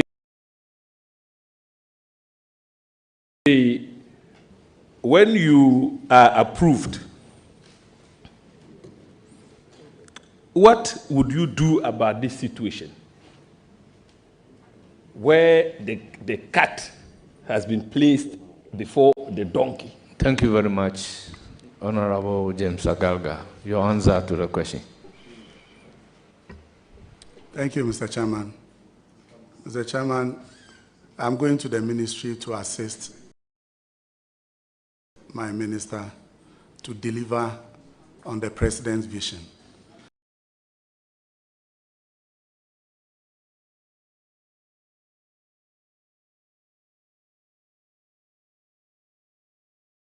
Whatever it is that I'm going to assist my minister.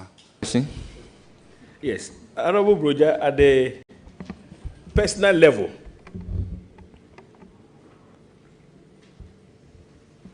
what type of armed forces would you want to assist your minister to, leave behind when you eventually leave the ministry? What would you want to be remembered for as the Deputy Minister for the Defense, after you have served? What legacies would you want to leave behind when giving the nod in support of your minister?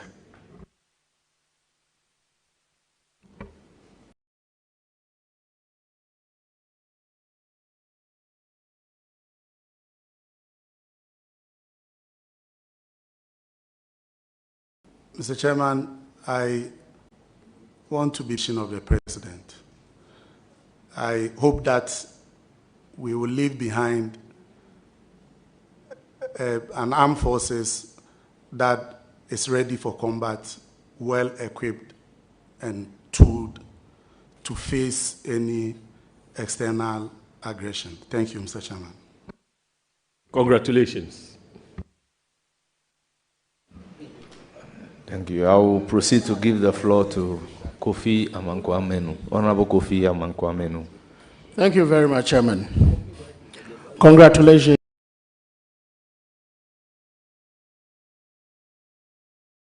Honorable nominee. And let me also take this opportunity to welcome the hospital. You are going to take over from where I left off. We know the pressure on Komfo-Anokye.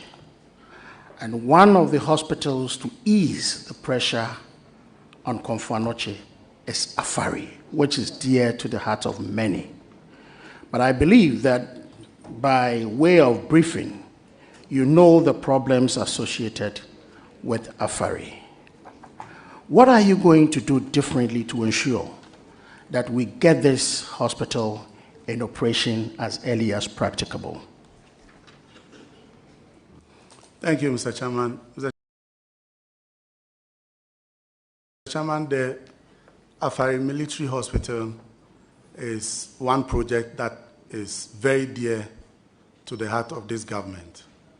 And His Excellency the President has demonstrated that when he last visited Ashanti region, he spoke about the project.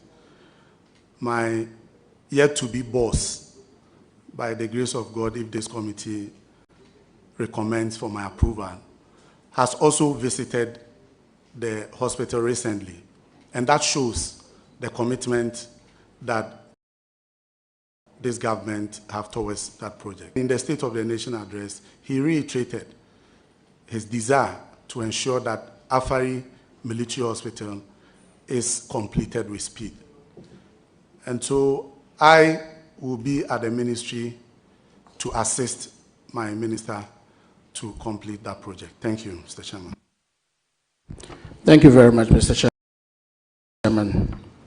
My second question has to do with DHOC.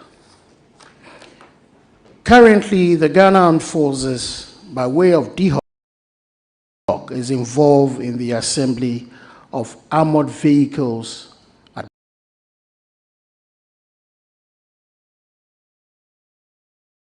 Burma camp, armored bullion vans for the banks. I'm pretty is doing to take the army's over-dependence on central government. I think my colleague asked, was looking at the pros and the cons.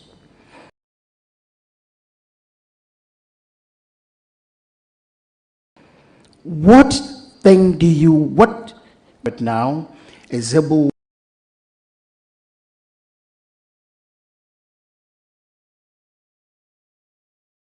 to be over-dependence of holding company is something that was started by the late President Mills when he engaged with private sector to do the Kumasi shoe factory, and successive governments have built on it. I think that it is something that we need to continue to do, only that I believe that we have to streamline and refocus all the projects that DIHOC is involved in. I will be at the ministry to assist my minister to do exactly that. Thank you, Mr. Chairman. Chairman, as a follow-up, going to be the Deputy Minister for Defense, you are going to be the board chair of DHOC. I think that is part of your portfolio. One advice, you mentioned the shoe factory. One advice I will give is that you look critically at the constitution of the directorship of the shoe factory to make sure it works. I'll go to my third and final question. It has to do with housing. The NPP government embarked upon the provision of housing in all the garrisons of the Ghana Armed Forces. But we all know that housing is still a problem with the Ghana Armed Forces. Nobody is happy to see our men in uniform always trekking to Burma camp and other places to work. As Deputy Minister who is going to be in charge of Project Implementation Unit of the Ghana Armed Forces, what new thing do you bring to ensure that your government will keep providing the accommodation that is so needed for the use of our men and women in uniform? Thank you, Mr. Chairman. Mr. Chairman, decent accommodation for our men in uniform is very important because we all know that it goes down to morale when our men feel that they are not given decent accommodation.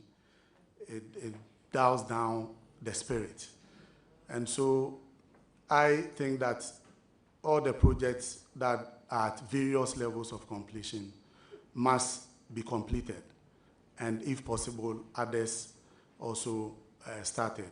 Because, Mr. Chairman, yesterday, the President mentioned that there's a housing deficit of about 17,000 for the Ghana Armed Forces. And I think that we must work to address that. And I'll be available to assist my minister do exactly that. Thank you, Mr. Chairman. Thank you very much. Mr. Chairman, may I take this opportunity with your kind permission to congratulate the nominee and to give the nominee just two pieces of advice. Mr. Nominee, if you are given the approval and you go to the Ministry of Defense, Have it at the back of your mind that you're going to work with professionals. The soldiers are professionals. Have it at the back of your mind that you're going to work in a ministry where structures really do work. First advice, Mr. Nominee, have a very good relationship with your minister. Let your minister be your boss. Let him be your friend. Let him be your brother. It's very important. Secondly, seeing an unknown behind you as an indication that His Royal Majesty Otumfuo is here. You have a responsibility to yourself. You have a responsibility to make Otumfuo proud. You have a responsibility to work to make sure that you advance the Ghana Armed Forces. Thank you very much, Mr. Chairman. Thank you. Honorable Bawa Brahma, you have the floor. Thank you, Mr. Chairman. The youth presidents, I congratulate you on this noble achievement. And mine is just, of late, you see soldiers being deployed in operations that are meant for the police. i.e., if you look at election security and you look at certain operations that have gone bad with the involvement of the military, if I say so, I cast my mind back to Ejura, what happened, where we lost about 3 people and got others maimed.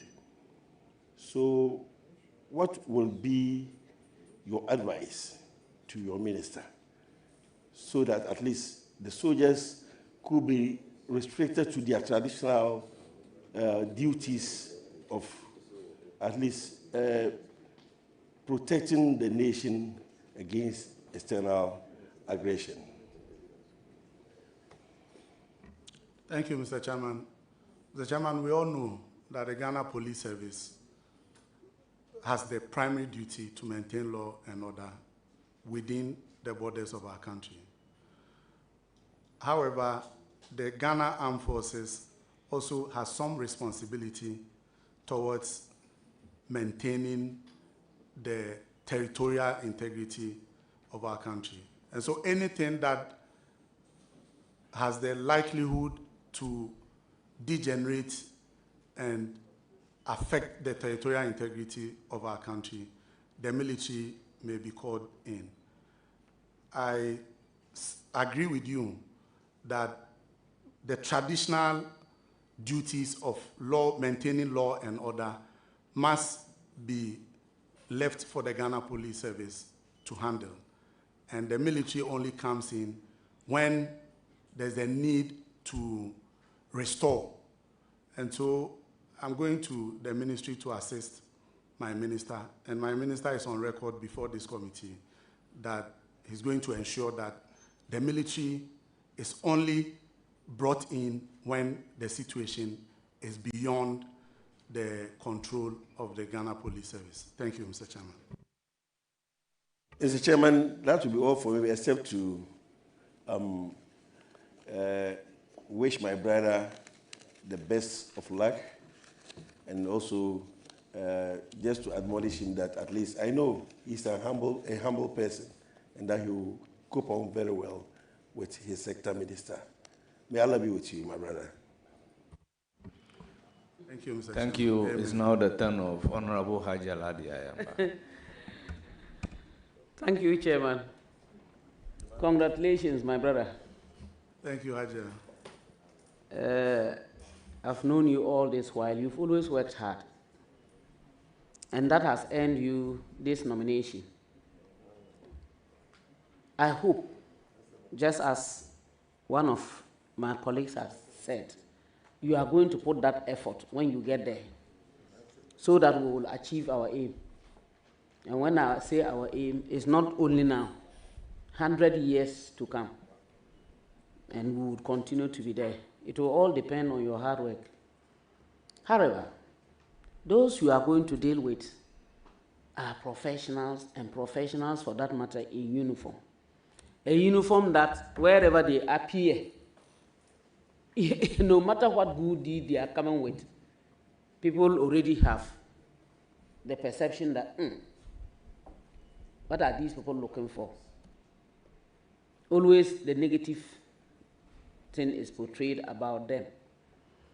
And sometimes it's not helpful. What will you do to assist your minister so that you can bring that civil and those uniformed people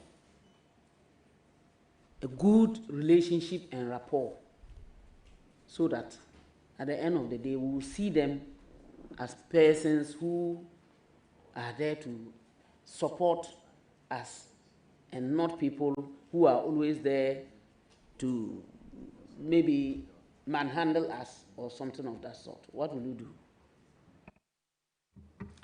Mr. Chairman, the Ministry of Defense has both members of the Ghana Armed Forces and civilians working together. And so going to the ministry, I have it at the back of my mind that working with officers, senior officers, and other rank, all involved in the activities of the ministry, we need to have mutual respect. And Mr. Chairman, by way of information, I come from a home of a soldier. My grandfather was a soldier during the Gold Coast. He was a member of the 7th Battalion, the West African Frontiers. He fought in the Second World War. He was a sergeant. And so he instilled that kind of discipline in the family, and all of us benefited from it. So I have that at the back of my mind, and I also take a cue from your advice. Thank you. My second question. Sometimes past, it has come out that soldiers go out and then sometimes they go out of their way, brutalizing, causing fear and panic. Sometimes you hear some of these things and they are not palatable. For me, I'm always hurt because sincerely, where I found myself is not where I wanted to be. I wanted to be a soldier, but my parents refused me. And I'm still not happy that I haven't been one.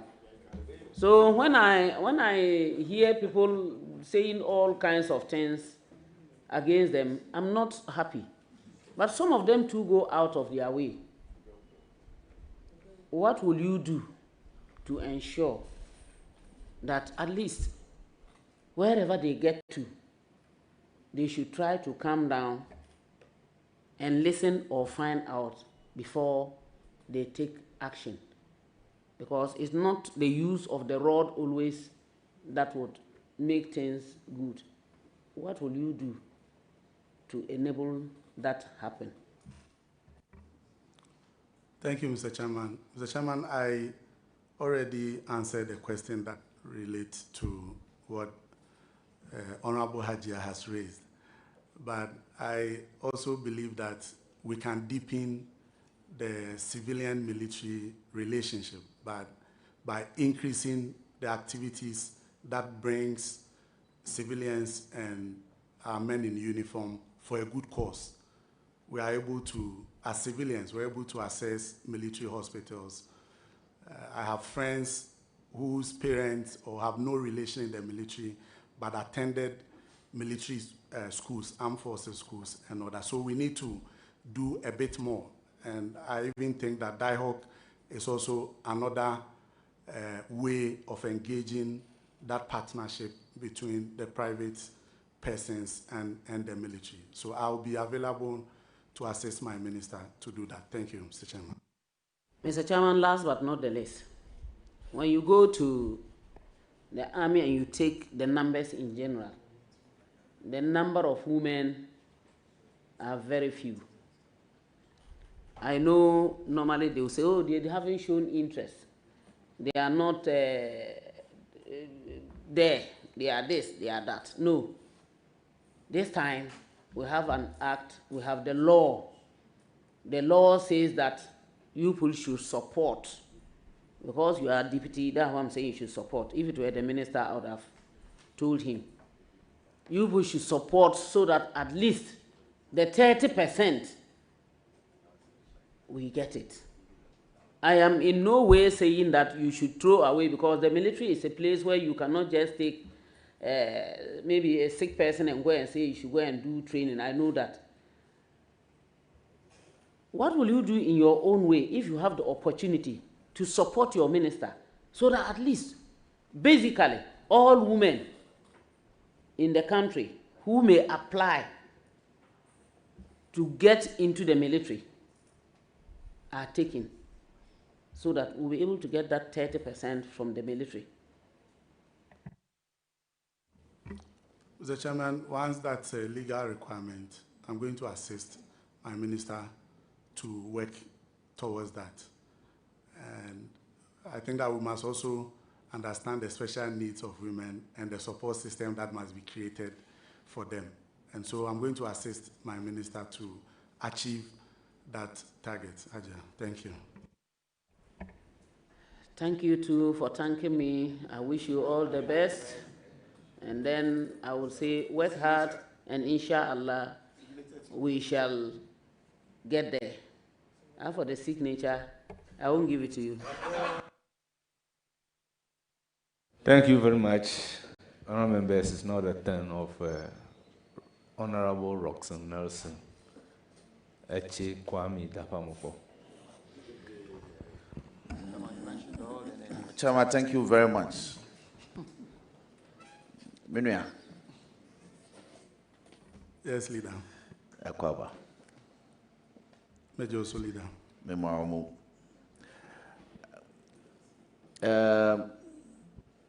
Your Excellency, John Dramani Mahama was with us yesterday to deliver a statement on the state of affairs. And in doing so, he said specifically that the mode for our national service will change, and such that we'll introduce military training for them. It's a policy I find favor with. Will you consider, as deputy to your boss, rolling out this as soon as possible? Yes, Mr. Chairman, I will support my minister to do that. Thank you. The teaming youth will be looking up to you to do this. Chairman, with this, I thank you for the opportunity, and once more, congratulations, my brother. We have your back. Thank you, leader. Thank you very much. Honourable members, we may have to take the ranking member out of 10. From their side, he's last to speak, but because of a very important engagement he's having at 5 o'clock, we may have to give him the floor now to ask his questions. Honourable ranking member, you have the floor.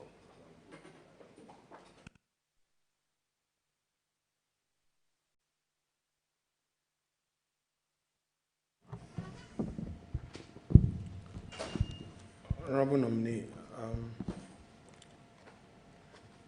in 2018, you sued the government over an agreement with the United States of America,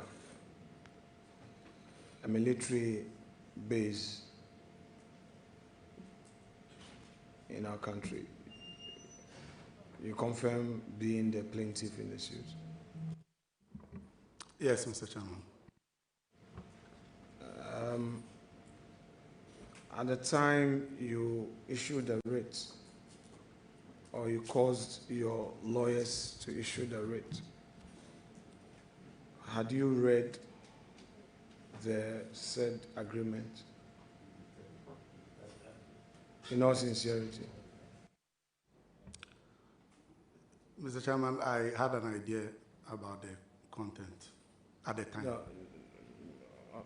No, Honorable Nominee, before you issue a writ questioning an agreement, you as the one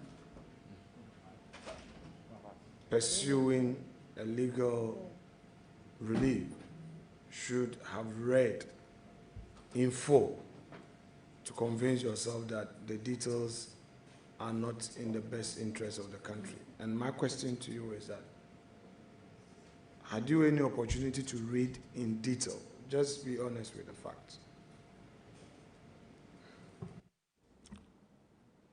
Mr. Chairman, I had read the agreement.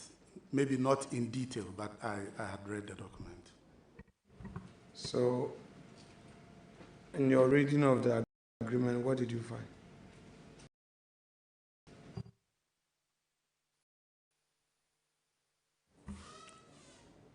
Mr. Chairman, I found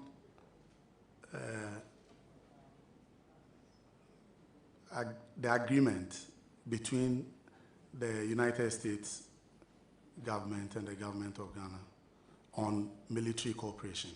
Thank you, Mr. Chairman. I don't get it. I'm saying, you said when you read, what did you find? Mr. Chairman, one of the things that I identified with the agreement was that it was not signed. There was no signatories to the agreement. Thank you, Mr. Chairman. Did you go to court because of the lack of signatories to the agreement or the content of the agreement? Mr. Chairman, the lack of signatories was one of the grounds that I challenged that agreement. Thank you, Mr. Chairman. So, do you immediately recollect the signatories but not the content of the agreement? Mr. Chairman, I'm saying that the agreement was unsigned and presented to Parliament. And I, in my reading of Article 70,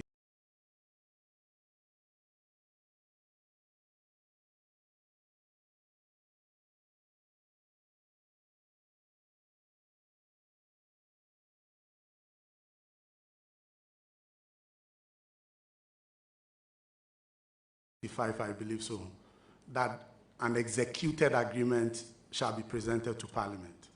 And so, per my understanding, an executed agreement should have signatories indicating the agreement. And so that was one of the grounds challenging the procedure in presenting the agreement before Parliament. Thank you, Mr. Chairman. I don't remember exactly the month it was, yes. I did my service in Parliament the latter part of 2018. I may have to check. Thank you, Mr. Chairman. And what was the outcome of the case? Mr. Chairman, the Supreme Court ruled that an agreement between two countries presented, in the case of Ghana, presented to Parliament for ratification does not necessarily require signatories, and that interpreting that signatories must be on may be a narrow and strictest view in interpreting the Constitution. Thank you, Mr. Chairman.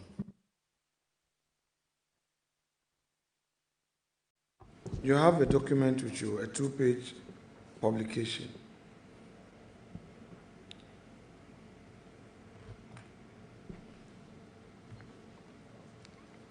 Yes, Mr. Chairman. You are familiar with that document? Yes, Mr. Chairman, I remember, not the document, but I remember a story like that. Okay. Can you read the content? Mr. Chairman, The document has a heading, Graphic Online. And the headline story is NDC Youth Organizer disqualified for forgery of signatures. And it comes down, story written by Daniel K. Kenu. And it goes, Mr. Chan, should I read the content? So basically, you were disqualified in your primaries because of those allegations, correct? No, Mr. Chairman. Okay, so why were you disqualified in your primaries? Mr. Chairman, I was never disqualified. I contested and won the parliamentary primaries and represented my party in the 2016 elections. So what do you say to that publication? Mr. Chairman, it's a false publication.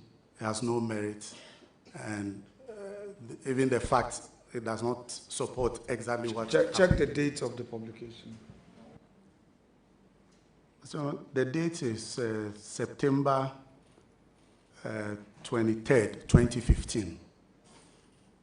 So what was published by Graphic Online, which you have with you, is false? Yes, Mr. Chairman. Did you rebut it? Did you write a rejoinder? Mr. Chairman, I did. In fact, this is the first time I'm seeing this story, but it was reported in the news that I had been disqualified, and I responded to it, I refuted it, I supported it with pictures when I submitted my nomination, and I went into the contest and won that primaries. Okay. So, since you rebutted it in a statement or interview, I think I would leave it there. But just to bring clarity, did you put out a statement to rebut this false publication, or did you grant an interview to rebut this publication? Mr. Chairman, I granted interviews to rebut the publication. Thank you. Then in November 2024, you are quoted to have alleged that the MPP was training Delta Force militants at the Bondase military camp, which was a facility we had with the support from the U.S. government. Upon raising these concerns, you also wrote an open letter to the United States Embassy, suggesting that such activities could undermine the upcoming elections. First, did you write to the U.S. Embassy on this matter? No, Mr. Chairman. It was a Facebook post. It was like an open... So that's what, yes, I've referred to it as an open letter. So you did? Yes. Okay. If it's in reference to that post, yes. All but right. I didn't write any formally. Yes, that's what I'm saying. The emphasis here is an open letter. So it was on your Facebook wall. Yes, Correct. Mr. Chairman. Now, the allegation itself, you had a basis for it, that indeed it was a military, the MPP Delta Force militants were being trained at Bondase military camp. Did you have a basis? Was there some evidence of that training, or it was a political statement? Because I can understand that it was in November, and in November we're all in the heat of the elections. Could it have been a political statement as part of strategy to knock off your opponent, or it was based on some verifiable facts, evidence of actual training and all? Mr. Chairman, it was based on some information that had come to the attention of the directorate which I work with. Now you are going into a very sensitive area. You see how posterity deals with us as political actors. Now you are going to be there wearing that shoe, that sensitive shoe. Tell us, did you verify that information prior to you putting it out? Mr. Chairman, as you rightly stated, it was in the heat of the campaign. And so once that disturbing information was received, I thought that I should make it public in order that if there was anything like that, it could be stopped. Thank you, Mr. Chairman. Having come to terms with the fact that indeed you did not, neither did you verify same, what have you to say to the people of Ghana in respect of that discretion you exercise? Thank you, Mr. Chairman. Mr. Chairman, we all operate in this space, and we are all humans. We may get it wrong sometimes. And so, even though I did not pursue the matter again or have any rebuttals, once I did not have physical evidence of NPP Delta Force vigilantes training at the Bondasi, I think that going forward, we need to cross-check and recheck information before we put it out. Thank you, Mr. Chairman. Very well. Again, you remember that somewhere in October, there was this issue of vacant seat in Parliament. You remember that issue? Mr. Chairman, October last year. That is so. Yes, yes, I remember. And you recall the Speaker's opinion became a subject matter of a Supreme Court suit by my very self. You remember? Yes, Mr. Chairman, that you were the applicant in that case. I was a plaintiff applicant. Okay, thank you, Mr. Chairman. A plaintiff applicant. I mean, just for purpose of education. I invoked the original jurisdiction of the court and then made an application for some interim reliefs on the back of the main issue. Now, did you comment publicly on the outcome of the case? Mr. Chairman, it's possible because I'm an activist, so I... Honorable nominee, thus far, you have been straight on the issues, and this approach will help disengagement. You are now entering a sensitive area, and I will not begrudge you. It's not a matter of it is possible. I'm asking you that did you write on this matter after the Supreme Court ruled? Let's be very fair. Mr. Chairman, I think so. Right. Now, you are a law student. You are studying for your LLB. And you know that the judiciary has its independence. Of course, you can question the independence of the judiciary based on evidence. Do you think that it was appropriate for you to have written that because you believe that part of the CJ is from Winneba, and the fact that I am the MP for Winneba, you were therefore questioning the justice delivery in the matter? Do you think that it was very fair and appropriate. Those comments that came from you in a Facebook post. Mr. Chairman, I remember that Facebook post, and I think that I was trying to generate discussion and have people talk about it. In the post, I hardly made conclusions. I was trying to put facts and leave it for the general public to discuss it. I don't think that I impugned any ill motive at yourself or the Chief Justice. And as you rightly said, as somebody who is crawling at the law, hardly will I engage in that. Thank you, Mr. Chairman. I would want you to freshen your memory of the exact words you used in the post.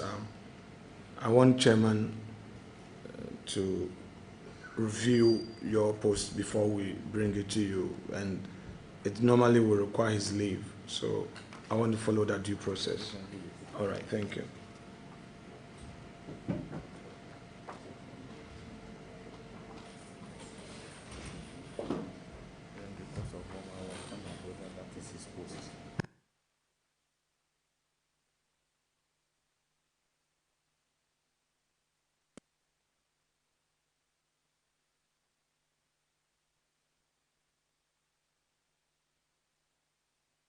Yes, please, can you read aloud the very post you made the content, please?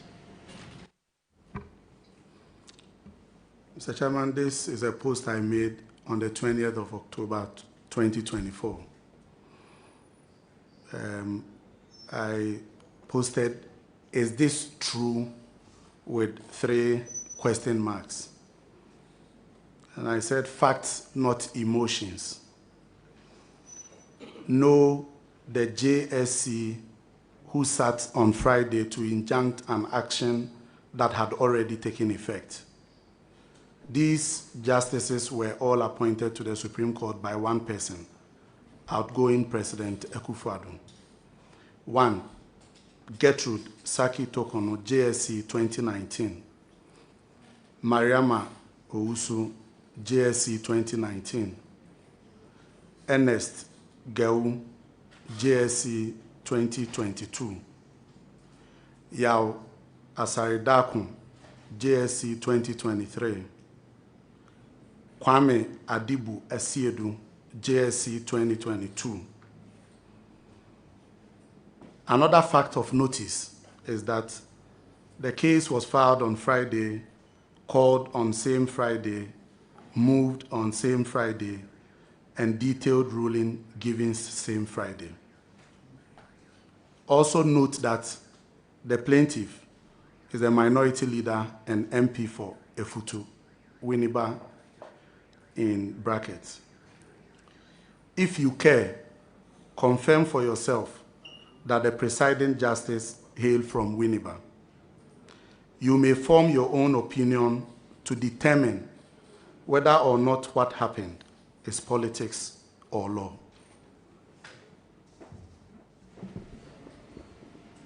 Before I delve into the specifics of this your post made on the 20th of October, I want to know from you, now that you are coming into public office, how would you react to a post like this by any citizen of Ghana?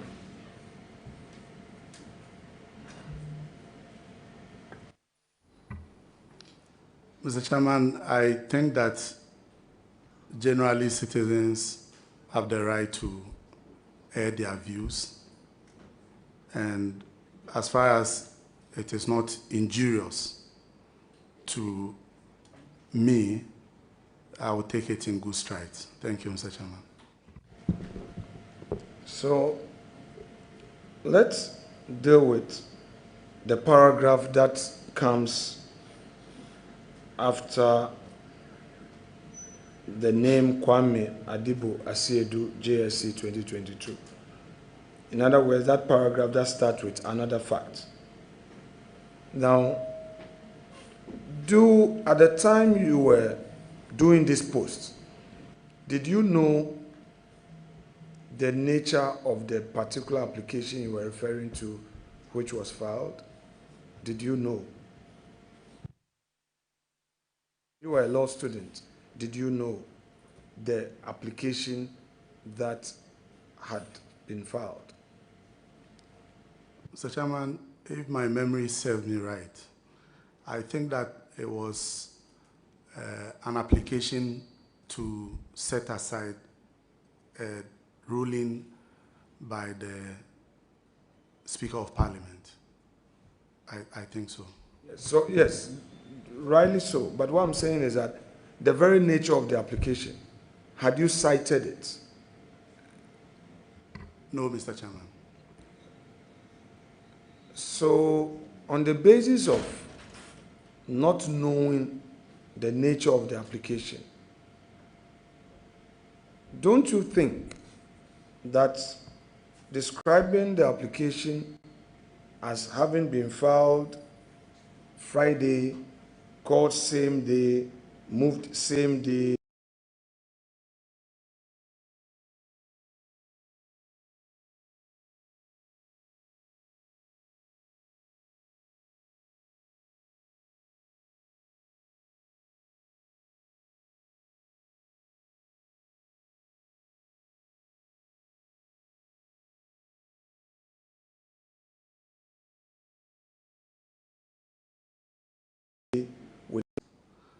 if it so happens that that fact was wrong and that it was not an application filed and dealt with on the same day, then I think I got it wrong.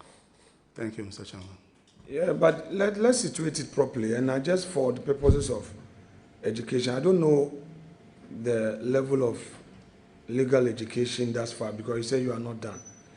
But you know that in court, when you are filing a process to invoke the jurisdiction of the court, you can either go on notice or another way. You know that? Yes, or ex parte. Ex parte, correct. I wanted it to come from you. Now, you know how an ex parte application is dealt with, correct? At least.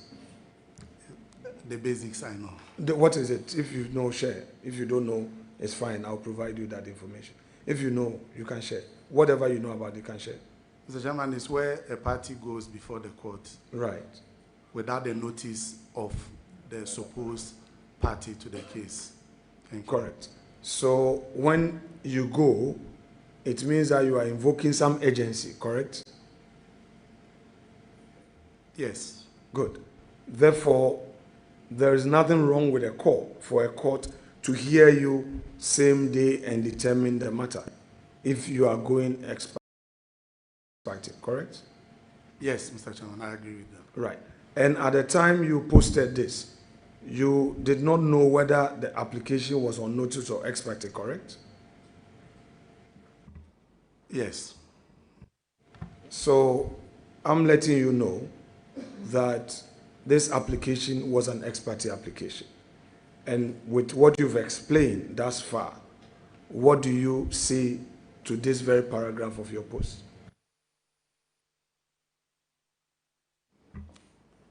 Mr. Chairman, if I'm allowed to seek leave and amend that paragraph.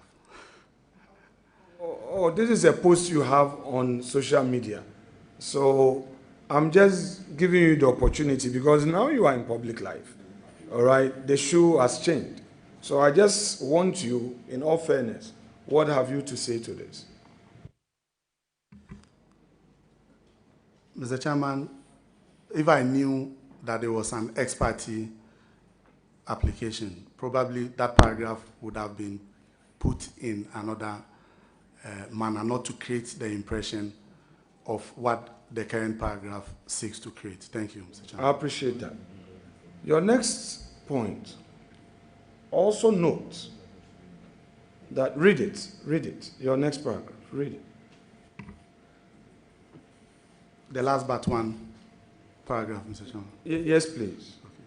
Also note that the plaintiff is the minority leader and the MP for Efutu. Okay, so stop there. As at the time you were writing this, was the plaintiff a minority leader? You had put at the top the facts, not emotions.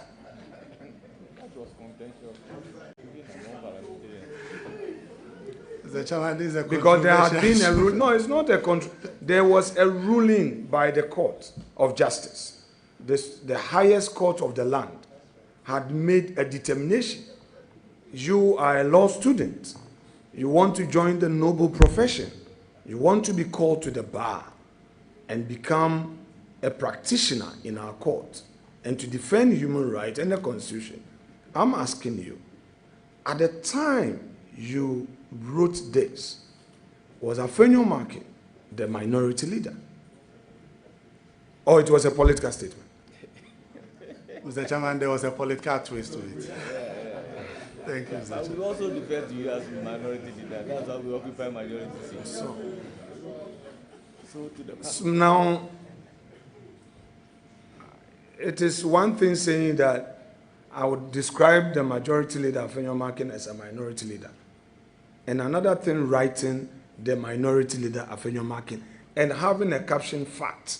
So, having come to the conclusion that you were doing a political twist, what have you to say to this paragraph?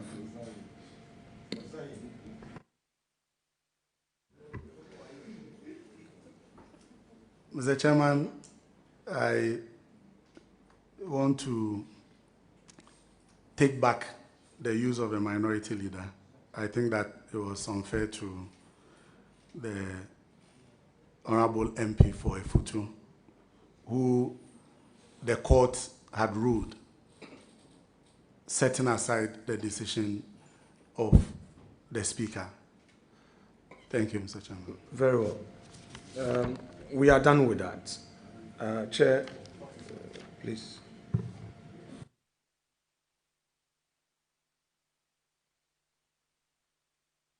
Once we are going through this exercise gently, I mean, there is no contention. We can't drag matters. I mean, the jury is out there, and it's...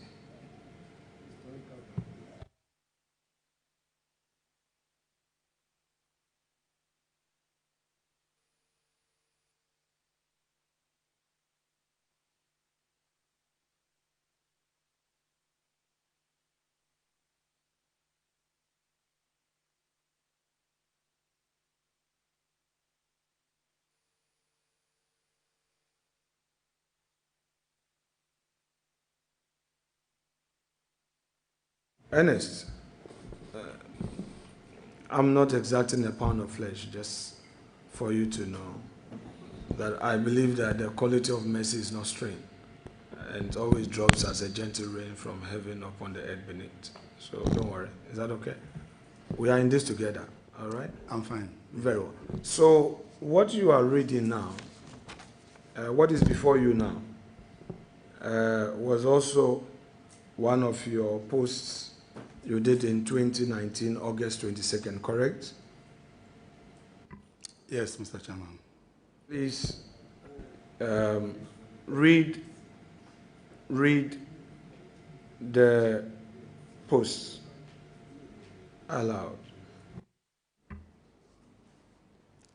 Mr. Chairman, this is a post I made on 22nd August 2019. Ghanaians will remember President Akufo-Addo for three things. One, stealing and corruption. Okay, stay there. We will pick step by step. Step by step. Brogya. Leader. At the time you made this post, had you any evidence of President Akufo-Addo involved in any stealing? Because if you had said the Akufo-Addo government, that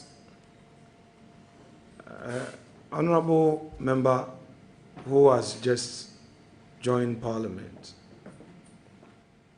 the greatest respect to you. Honorable Minority Leader, just ignore and address the chair. Yeah, Chairman, please. You and I are supposed to ensure order. Please. You're not a member of the committee. You're not a friend of the committee. Good conduct helps you to grow in politics. This thing is a learning process, so be here to learn. The posts, if you had said the Akufo-Addo government, I'm a politician, you're a politician, you can make a general statement against a government, which is your bona fide, no problem. But I can say that there is corruption in the Mahama administration, a political statement. But if I go and say President Mahama has stolen, that's a different matter. And it is going directly at him.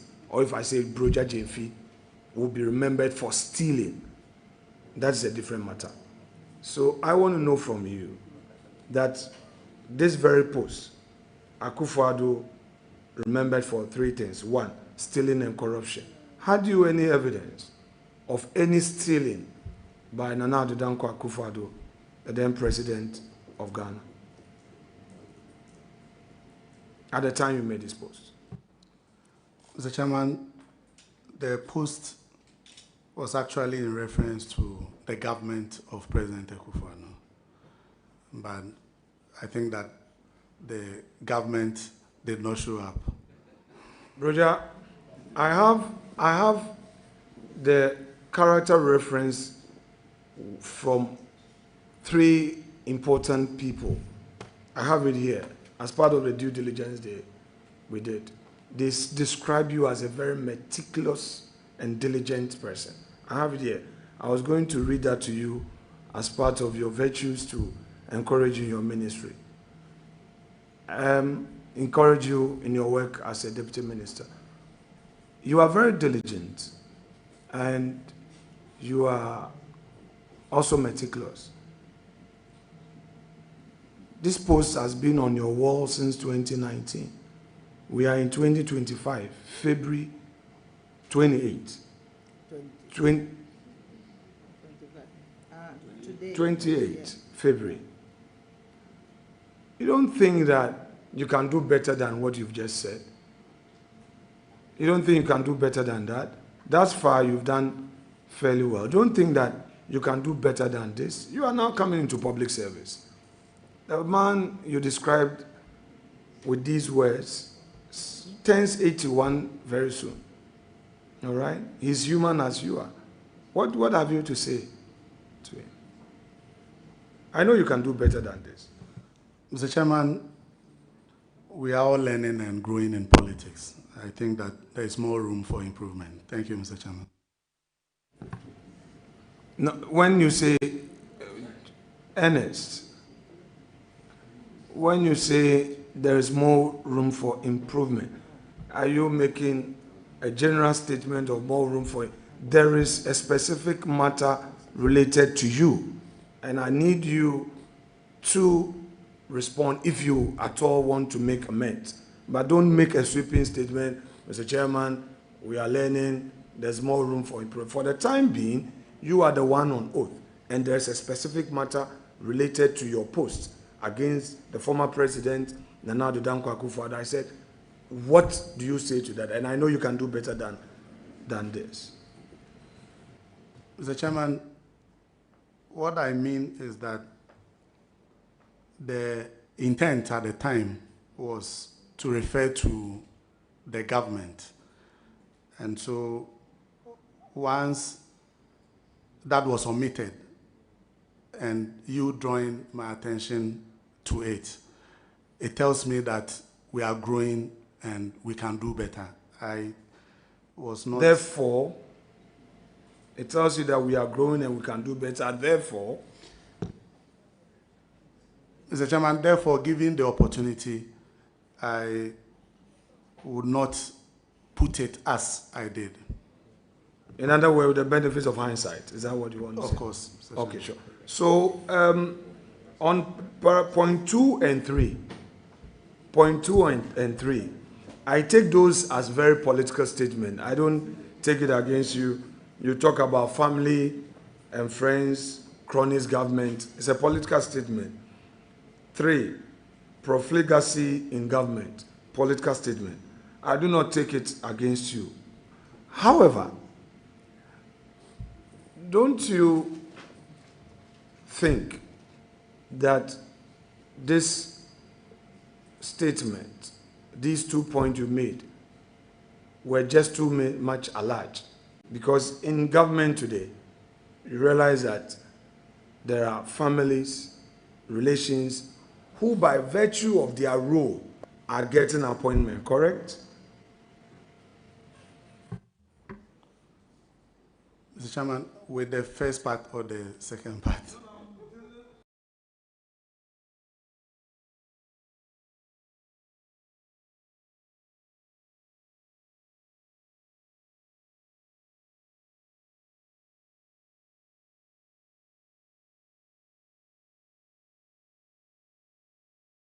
I'm dealing with the two together. Okay, so let's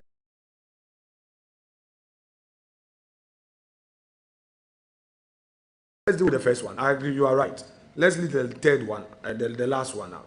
Let's do what they've done for the party, are getting appointment because they've worked for it. Yes, Mr. Chairman, I think that if the government is populated by family, friends, or cronies, you may want to look at it negatively. I think that people can express their opinions if that is what they perceive the government to be, by not impugning any ill motive. And if I have to take from, because the 3 things were in reference to the introduction, that Ghanaians will remember President Akufo-Addo for family, friends, cronies government. If it's established that there were family, friends in the government, I think that that's a matter of fact, and may not, once I did not really say they have done anything that is untoward or wrongly, then I think, leader, you may accept this one. Thank you. We want him to counter. So, but at the time you made this post, you used the word if the government is populated by family. Was it the case that the Akufo-Addo's government was populated by his family members? Is that what you are saying? And if we count all the appointees, all the ministers, and we say that count how many of his family members were in, the context you put it, populated, was that the case? Mr. Chairman, in all honesty, I don't know, and I could not have known all members of the Akufo-Addo government, but at least I knew a couple of family members who were in the government. And you know a couple of family and friends in this government as well, correct? If you don't know, should I furnish you? Or you do, but you are making a political statement. I mean, let's be fair to the facts. Let's be fair to the facts.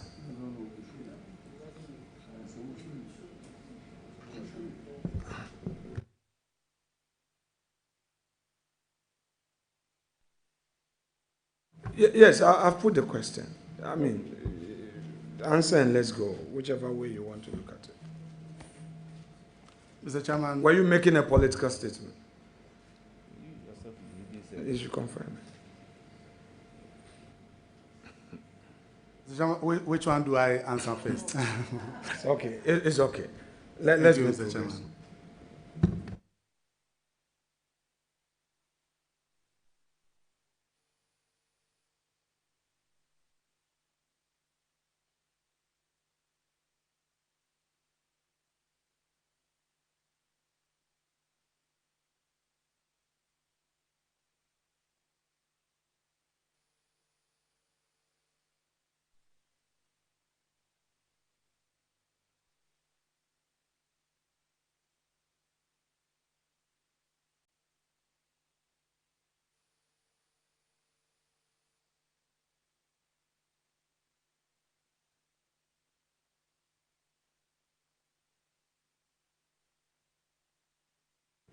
Ernest,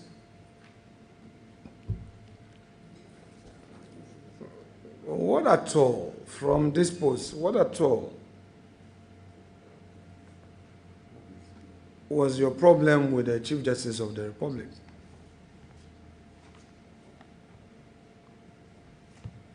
Tell us, what at all was your personal problem with the Chief Justice of the Republic? Mr. Chairman, I have no problem with the Chief Justice. Was there any discretionary power she had exercised that you had a problem with, which you considered capricious and whimsical? Mr. Chairman, from this post, I didn't consider any decision or the exercise of discretion by the Chief Justice which was capricious, not at all, from what I see here. Ernest, you tag the person, Chief Justice and Minister of Justice. Then you proceed with Article 296. My question to you is that, to what was this post for?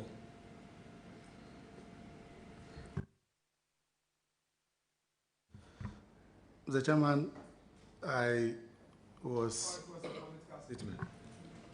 Was it a political statement so that we make progress? Was it a political statement? Mr. Chairman, I was quoting the Constitution. Fair enough. Move to the next one.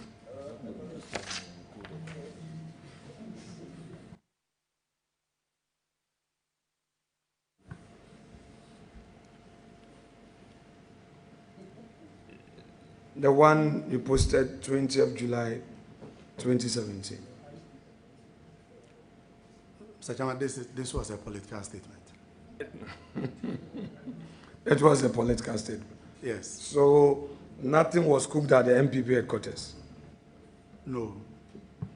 Chairman, that will be all for the nominee. Thank you. Thank you very much. I will proceed to give the floor to Honorable Patrick Yabwama. Chairman, thank you. Let me congratulate the gentleman from Swami and to wish him well. You've come very far with your friends Dodo V and Co. Regulars at City Hotel going to live in Kumasi. You are going to be working with Dr. Omani Boama, a gentleman you know. And I want to believe that you've studied him from the party headquarters. The Afari project you spoke about, you know when it started, how the financing was secured. I'm sure you know. At what stage is the project and how much money do you think the NDC administration needs to look for to complete the project? Thank you. Mr. Chairman, I don't have all the details, but I know that it's an advanced stage of completion. And will you be contesting the Swami seat in 2028?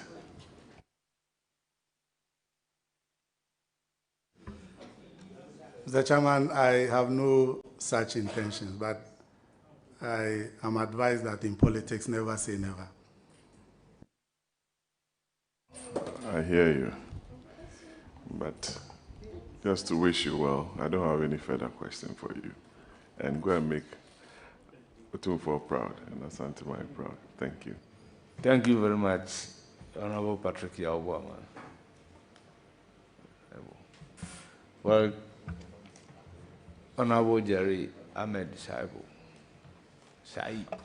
Thank you very much, Mr. Chair. Mr. Chair, my name, I'm sure I have to come and see you so that we get it right. Congratulations. Is it Brogya? Brogya. Brogya. Oh, okay. Poking fire. Pardon? Poking fire. Poking fire. Oh, okay, so there's a reason. Okay.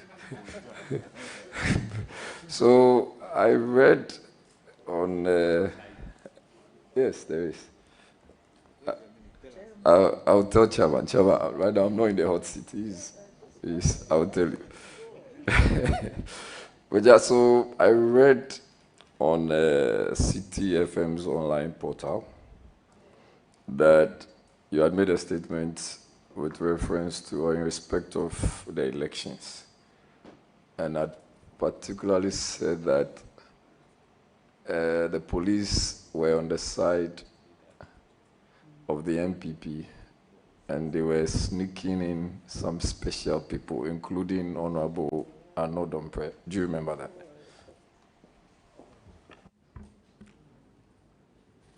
Mr. Chairman, if something related to Honorable Anodompe, then it must have been after the elections. Yeah. Yes, I said 13th December.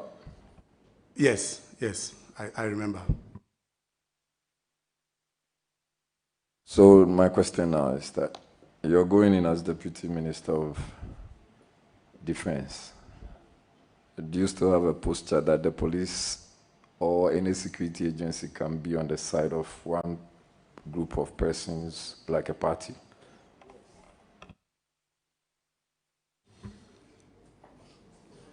Mr. Chairman, these are general perception that parties in opposition usually would have, but I'm guided by the introduction to your question. Thank you. Mr. Chair, so just a follow-up. I just want to find out from you, do you still hold same perception?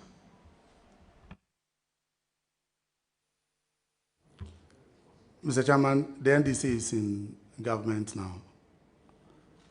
Oh, I really don't get the kind of perception you are talking about, whether or not it is about opposition parties or in reference to Honorable Anodompe.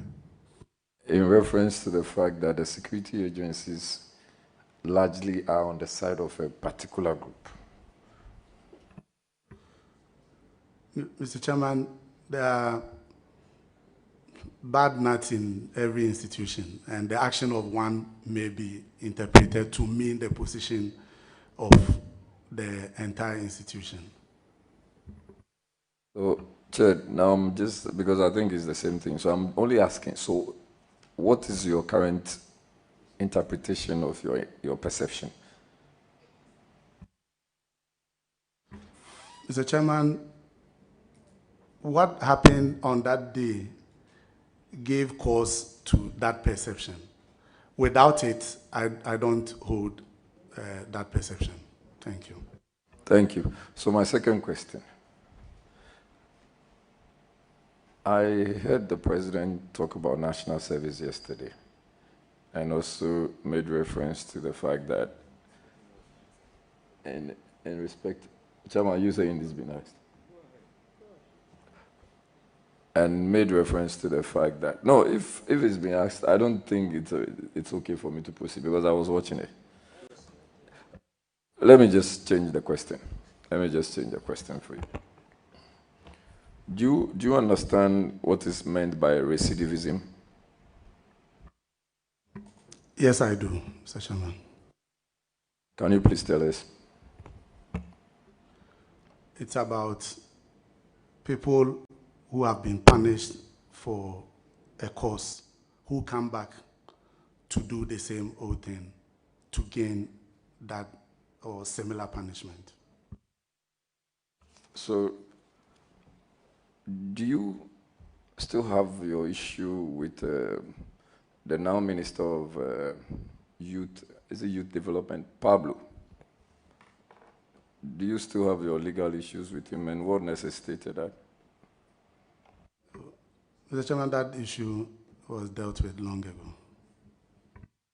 Okay, I wish you very well, and I pray you go and succeed. The Honorable Omani Buama is a calm guy, so please, don't go and disturb his peace. Honorable Alasanuma, you have the floor. Thank you, Chairman. My good brother and comrade, congratulations. Thank you. I have no doubt in your capacity, except that your minister is very detailed. So any paper you're going to present to him, make sure you cross the T's and dot the I's.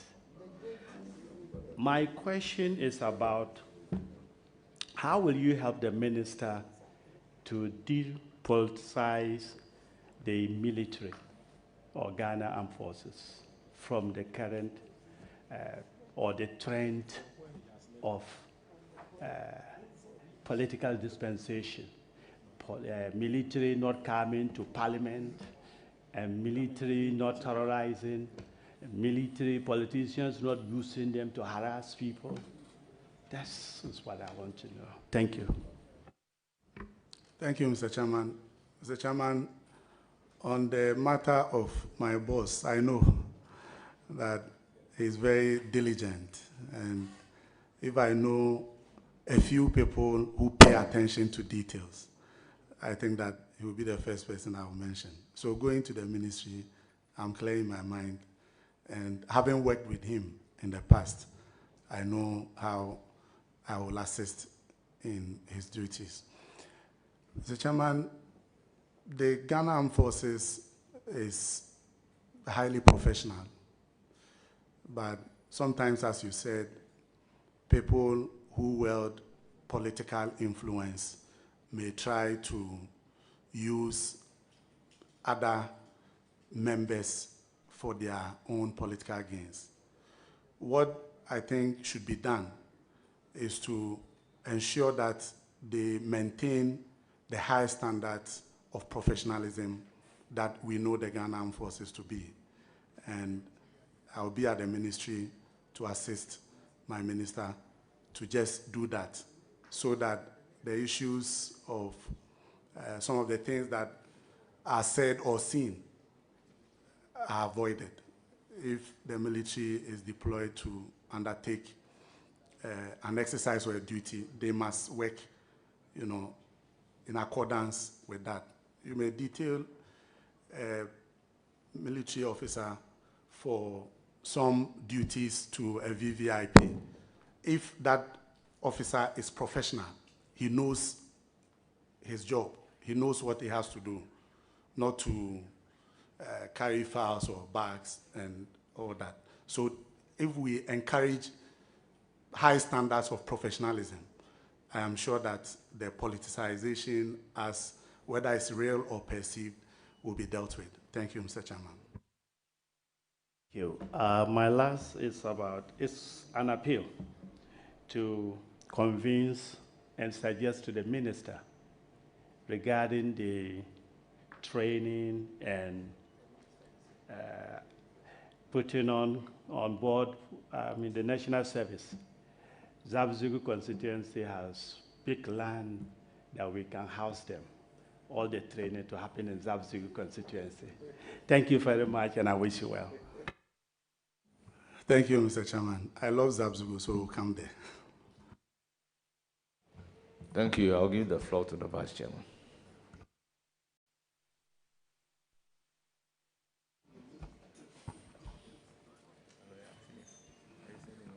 Comrade,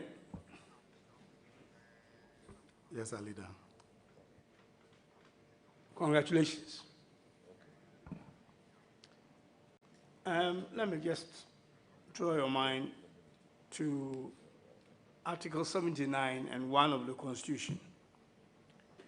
The President may, in consultation with a Minister of State and with a prior approval of Parliament, appoint 1 or 2 deputy ministers to assist the minister in the performance of his functions. The word assist is what I'm trying to hammer on. So it is clear what your job as a deputy minister is, and that is to assist your minister in the performance of his functions. So you are not a policymaker, as I'm sure you are very clear with. You are actually to follow a policy direction directed by your minister. So what I have seen here is that you're a good listener, or what I've known you to be. You're a good listener. So for you to be able to take instructions, you must be a good listener to take the right instruction and execute exactly what your minister wants you to do. Humility is also part of it. And then, of course, having the ability to do what your minister will ask you to do. Then the minister may ask for your advice. It is all assisting the minister. So your job is straightforward. And I don't actually like asking deputy ministers questions. I ask the ministers policy questions, but not the deputy minister. Because once you demonstrate that you can assist your minister to execute his duties, or her duties, if it happens to be, it's for me a good background and skills, especially the listening part, to be able to do your work. I have, over the years, seen the work that you have done or how you work in the party, and I have no doubt in my mind that you will do exactly that. On that note, I would like to congratulate you again and wish you all the best. Thank you. It's now the turn of Thank you, Leader. Patricia Apiaje, Deputy Ronki. Thank you very much, Mr. Chairman.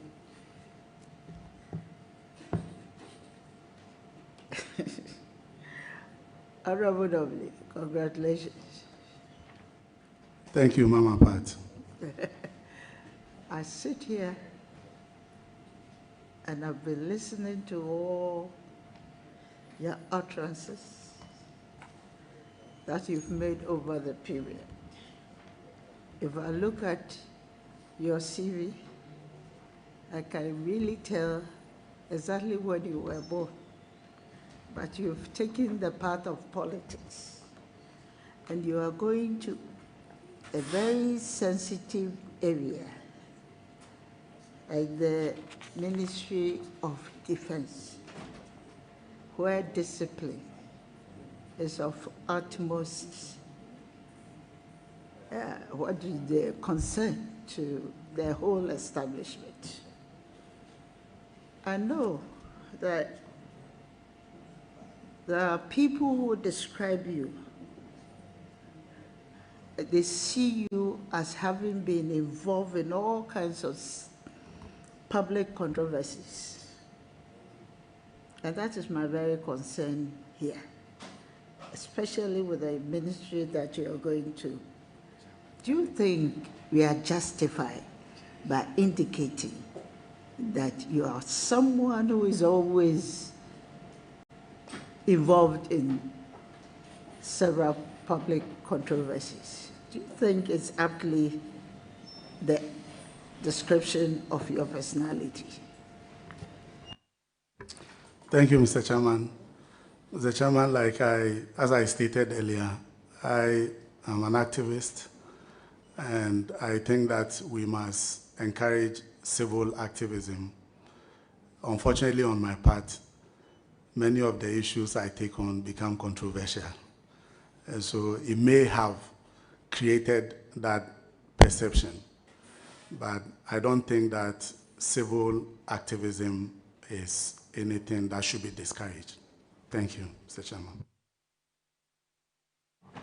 Thank you, Mr. Chairman. Can you just bluntly describe this, some of your utterances as just civil activism? Let me give you a typical example of some of the statements that you make. You remember on the in August 2023, you alleged that a top police official, COP Mensa, intended to contest the Kwai parliamentary seat on the MPP ticket. And you were raising concerns, and your concerns was about politicization of the security agencies. Can you bluntly say that? Because we can equally point finger at the NDC side, where police officers left their office to stand in the name of the party. Do you think it's a fair statement to this? No, it's you. Mr. Chairman, I think I remember that post, and it was in reference to a COP Mensa. I think the one that had issue with the IGP. Subsequently, he contested for the primaries but failed. Yes, I think that I was, because my roots are in the Ashanti region, I had picked the signals that he wanted to contest. And so I think the post was in reference to that. But as to whether or not that will be generalized to say that that means the police service has been politicized, I think that one, if I haven't really seen the post, but if I made a categorical statement, then I think that I got that one wrong. Thank you. Very much.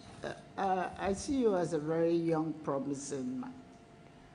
And it is important that we elect you for some of these things to ensure that when you are given a public position, you have to be very mindful of your utterances. I don't have any more questions for you. I just want you to caution you today. Remember me seated here. Because of where you are coming from, I'm interested in your progression, in your development, and everything that you do. So remember that I want to commend you for being. So I wish you all the best. Congratulations. Thank you, Mr. Chairman. Thank you very much. I am reliably informed that Asokwa and Swami, they are very close. They are twin constituencies.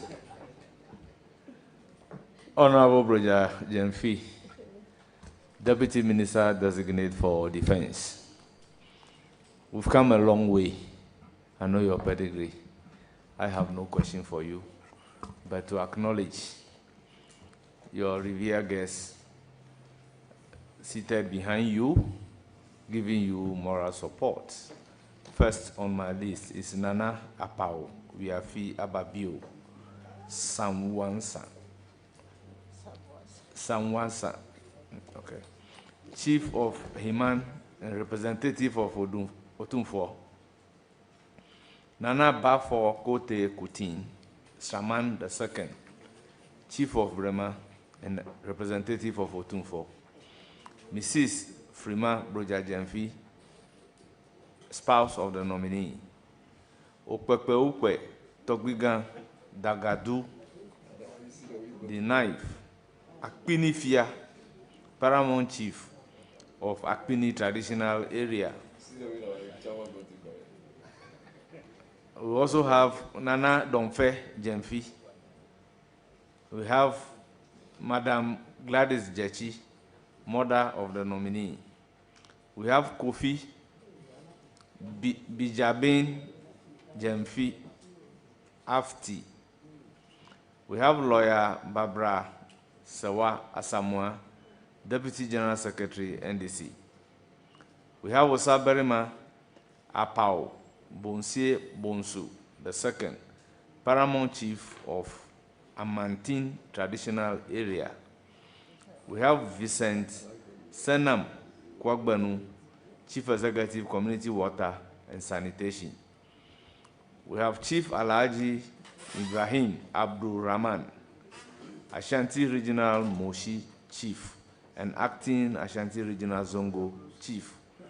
We have Nana Akosua Achian Sempe, Otumfo's traditional wife and Chief of Sasaboho.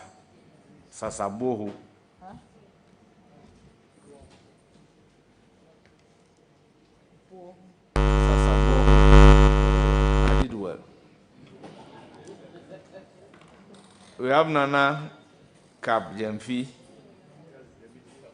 Otumfo's Pinchem Donko. We have Madam Mary Fati Kaba. And I have seen the Honorable Minister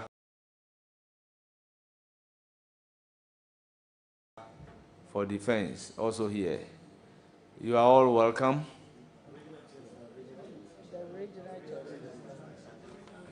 Well, Ashanti Regional Chairman, you are welcome, but don't blame me, I'm going by the name that I have. Honorable Regional Minister, from where I'm sitting, it's difficult to identify everybody. So you are all welcome.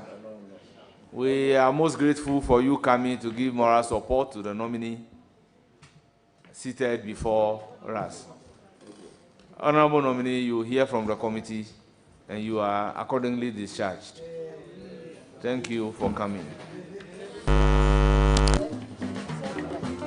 Honorable members, wait.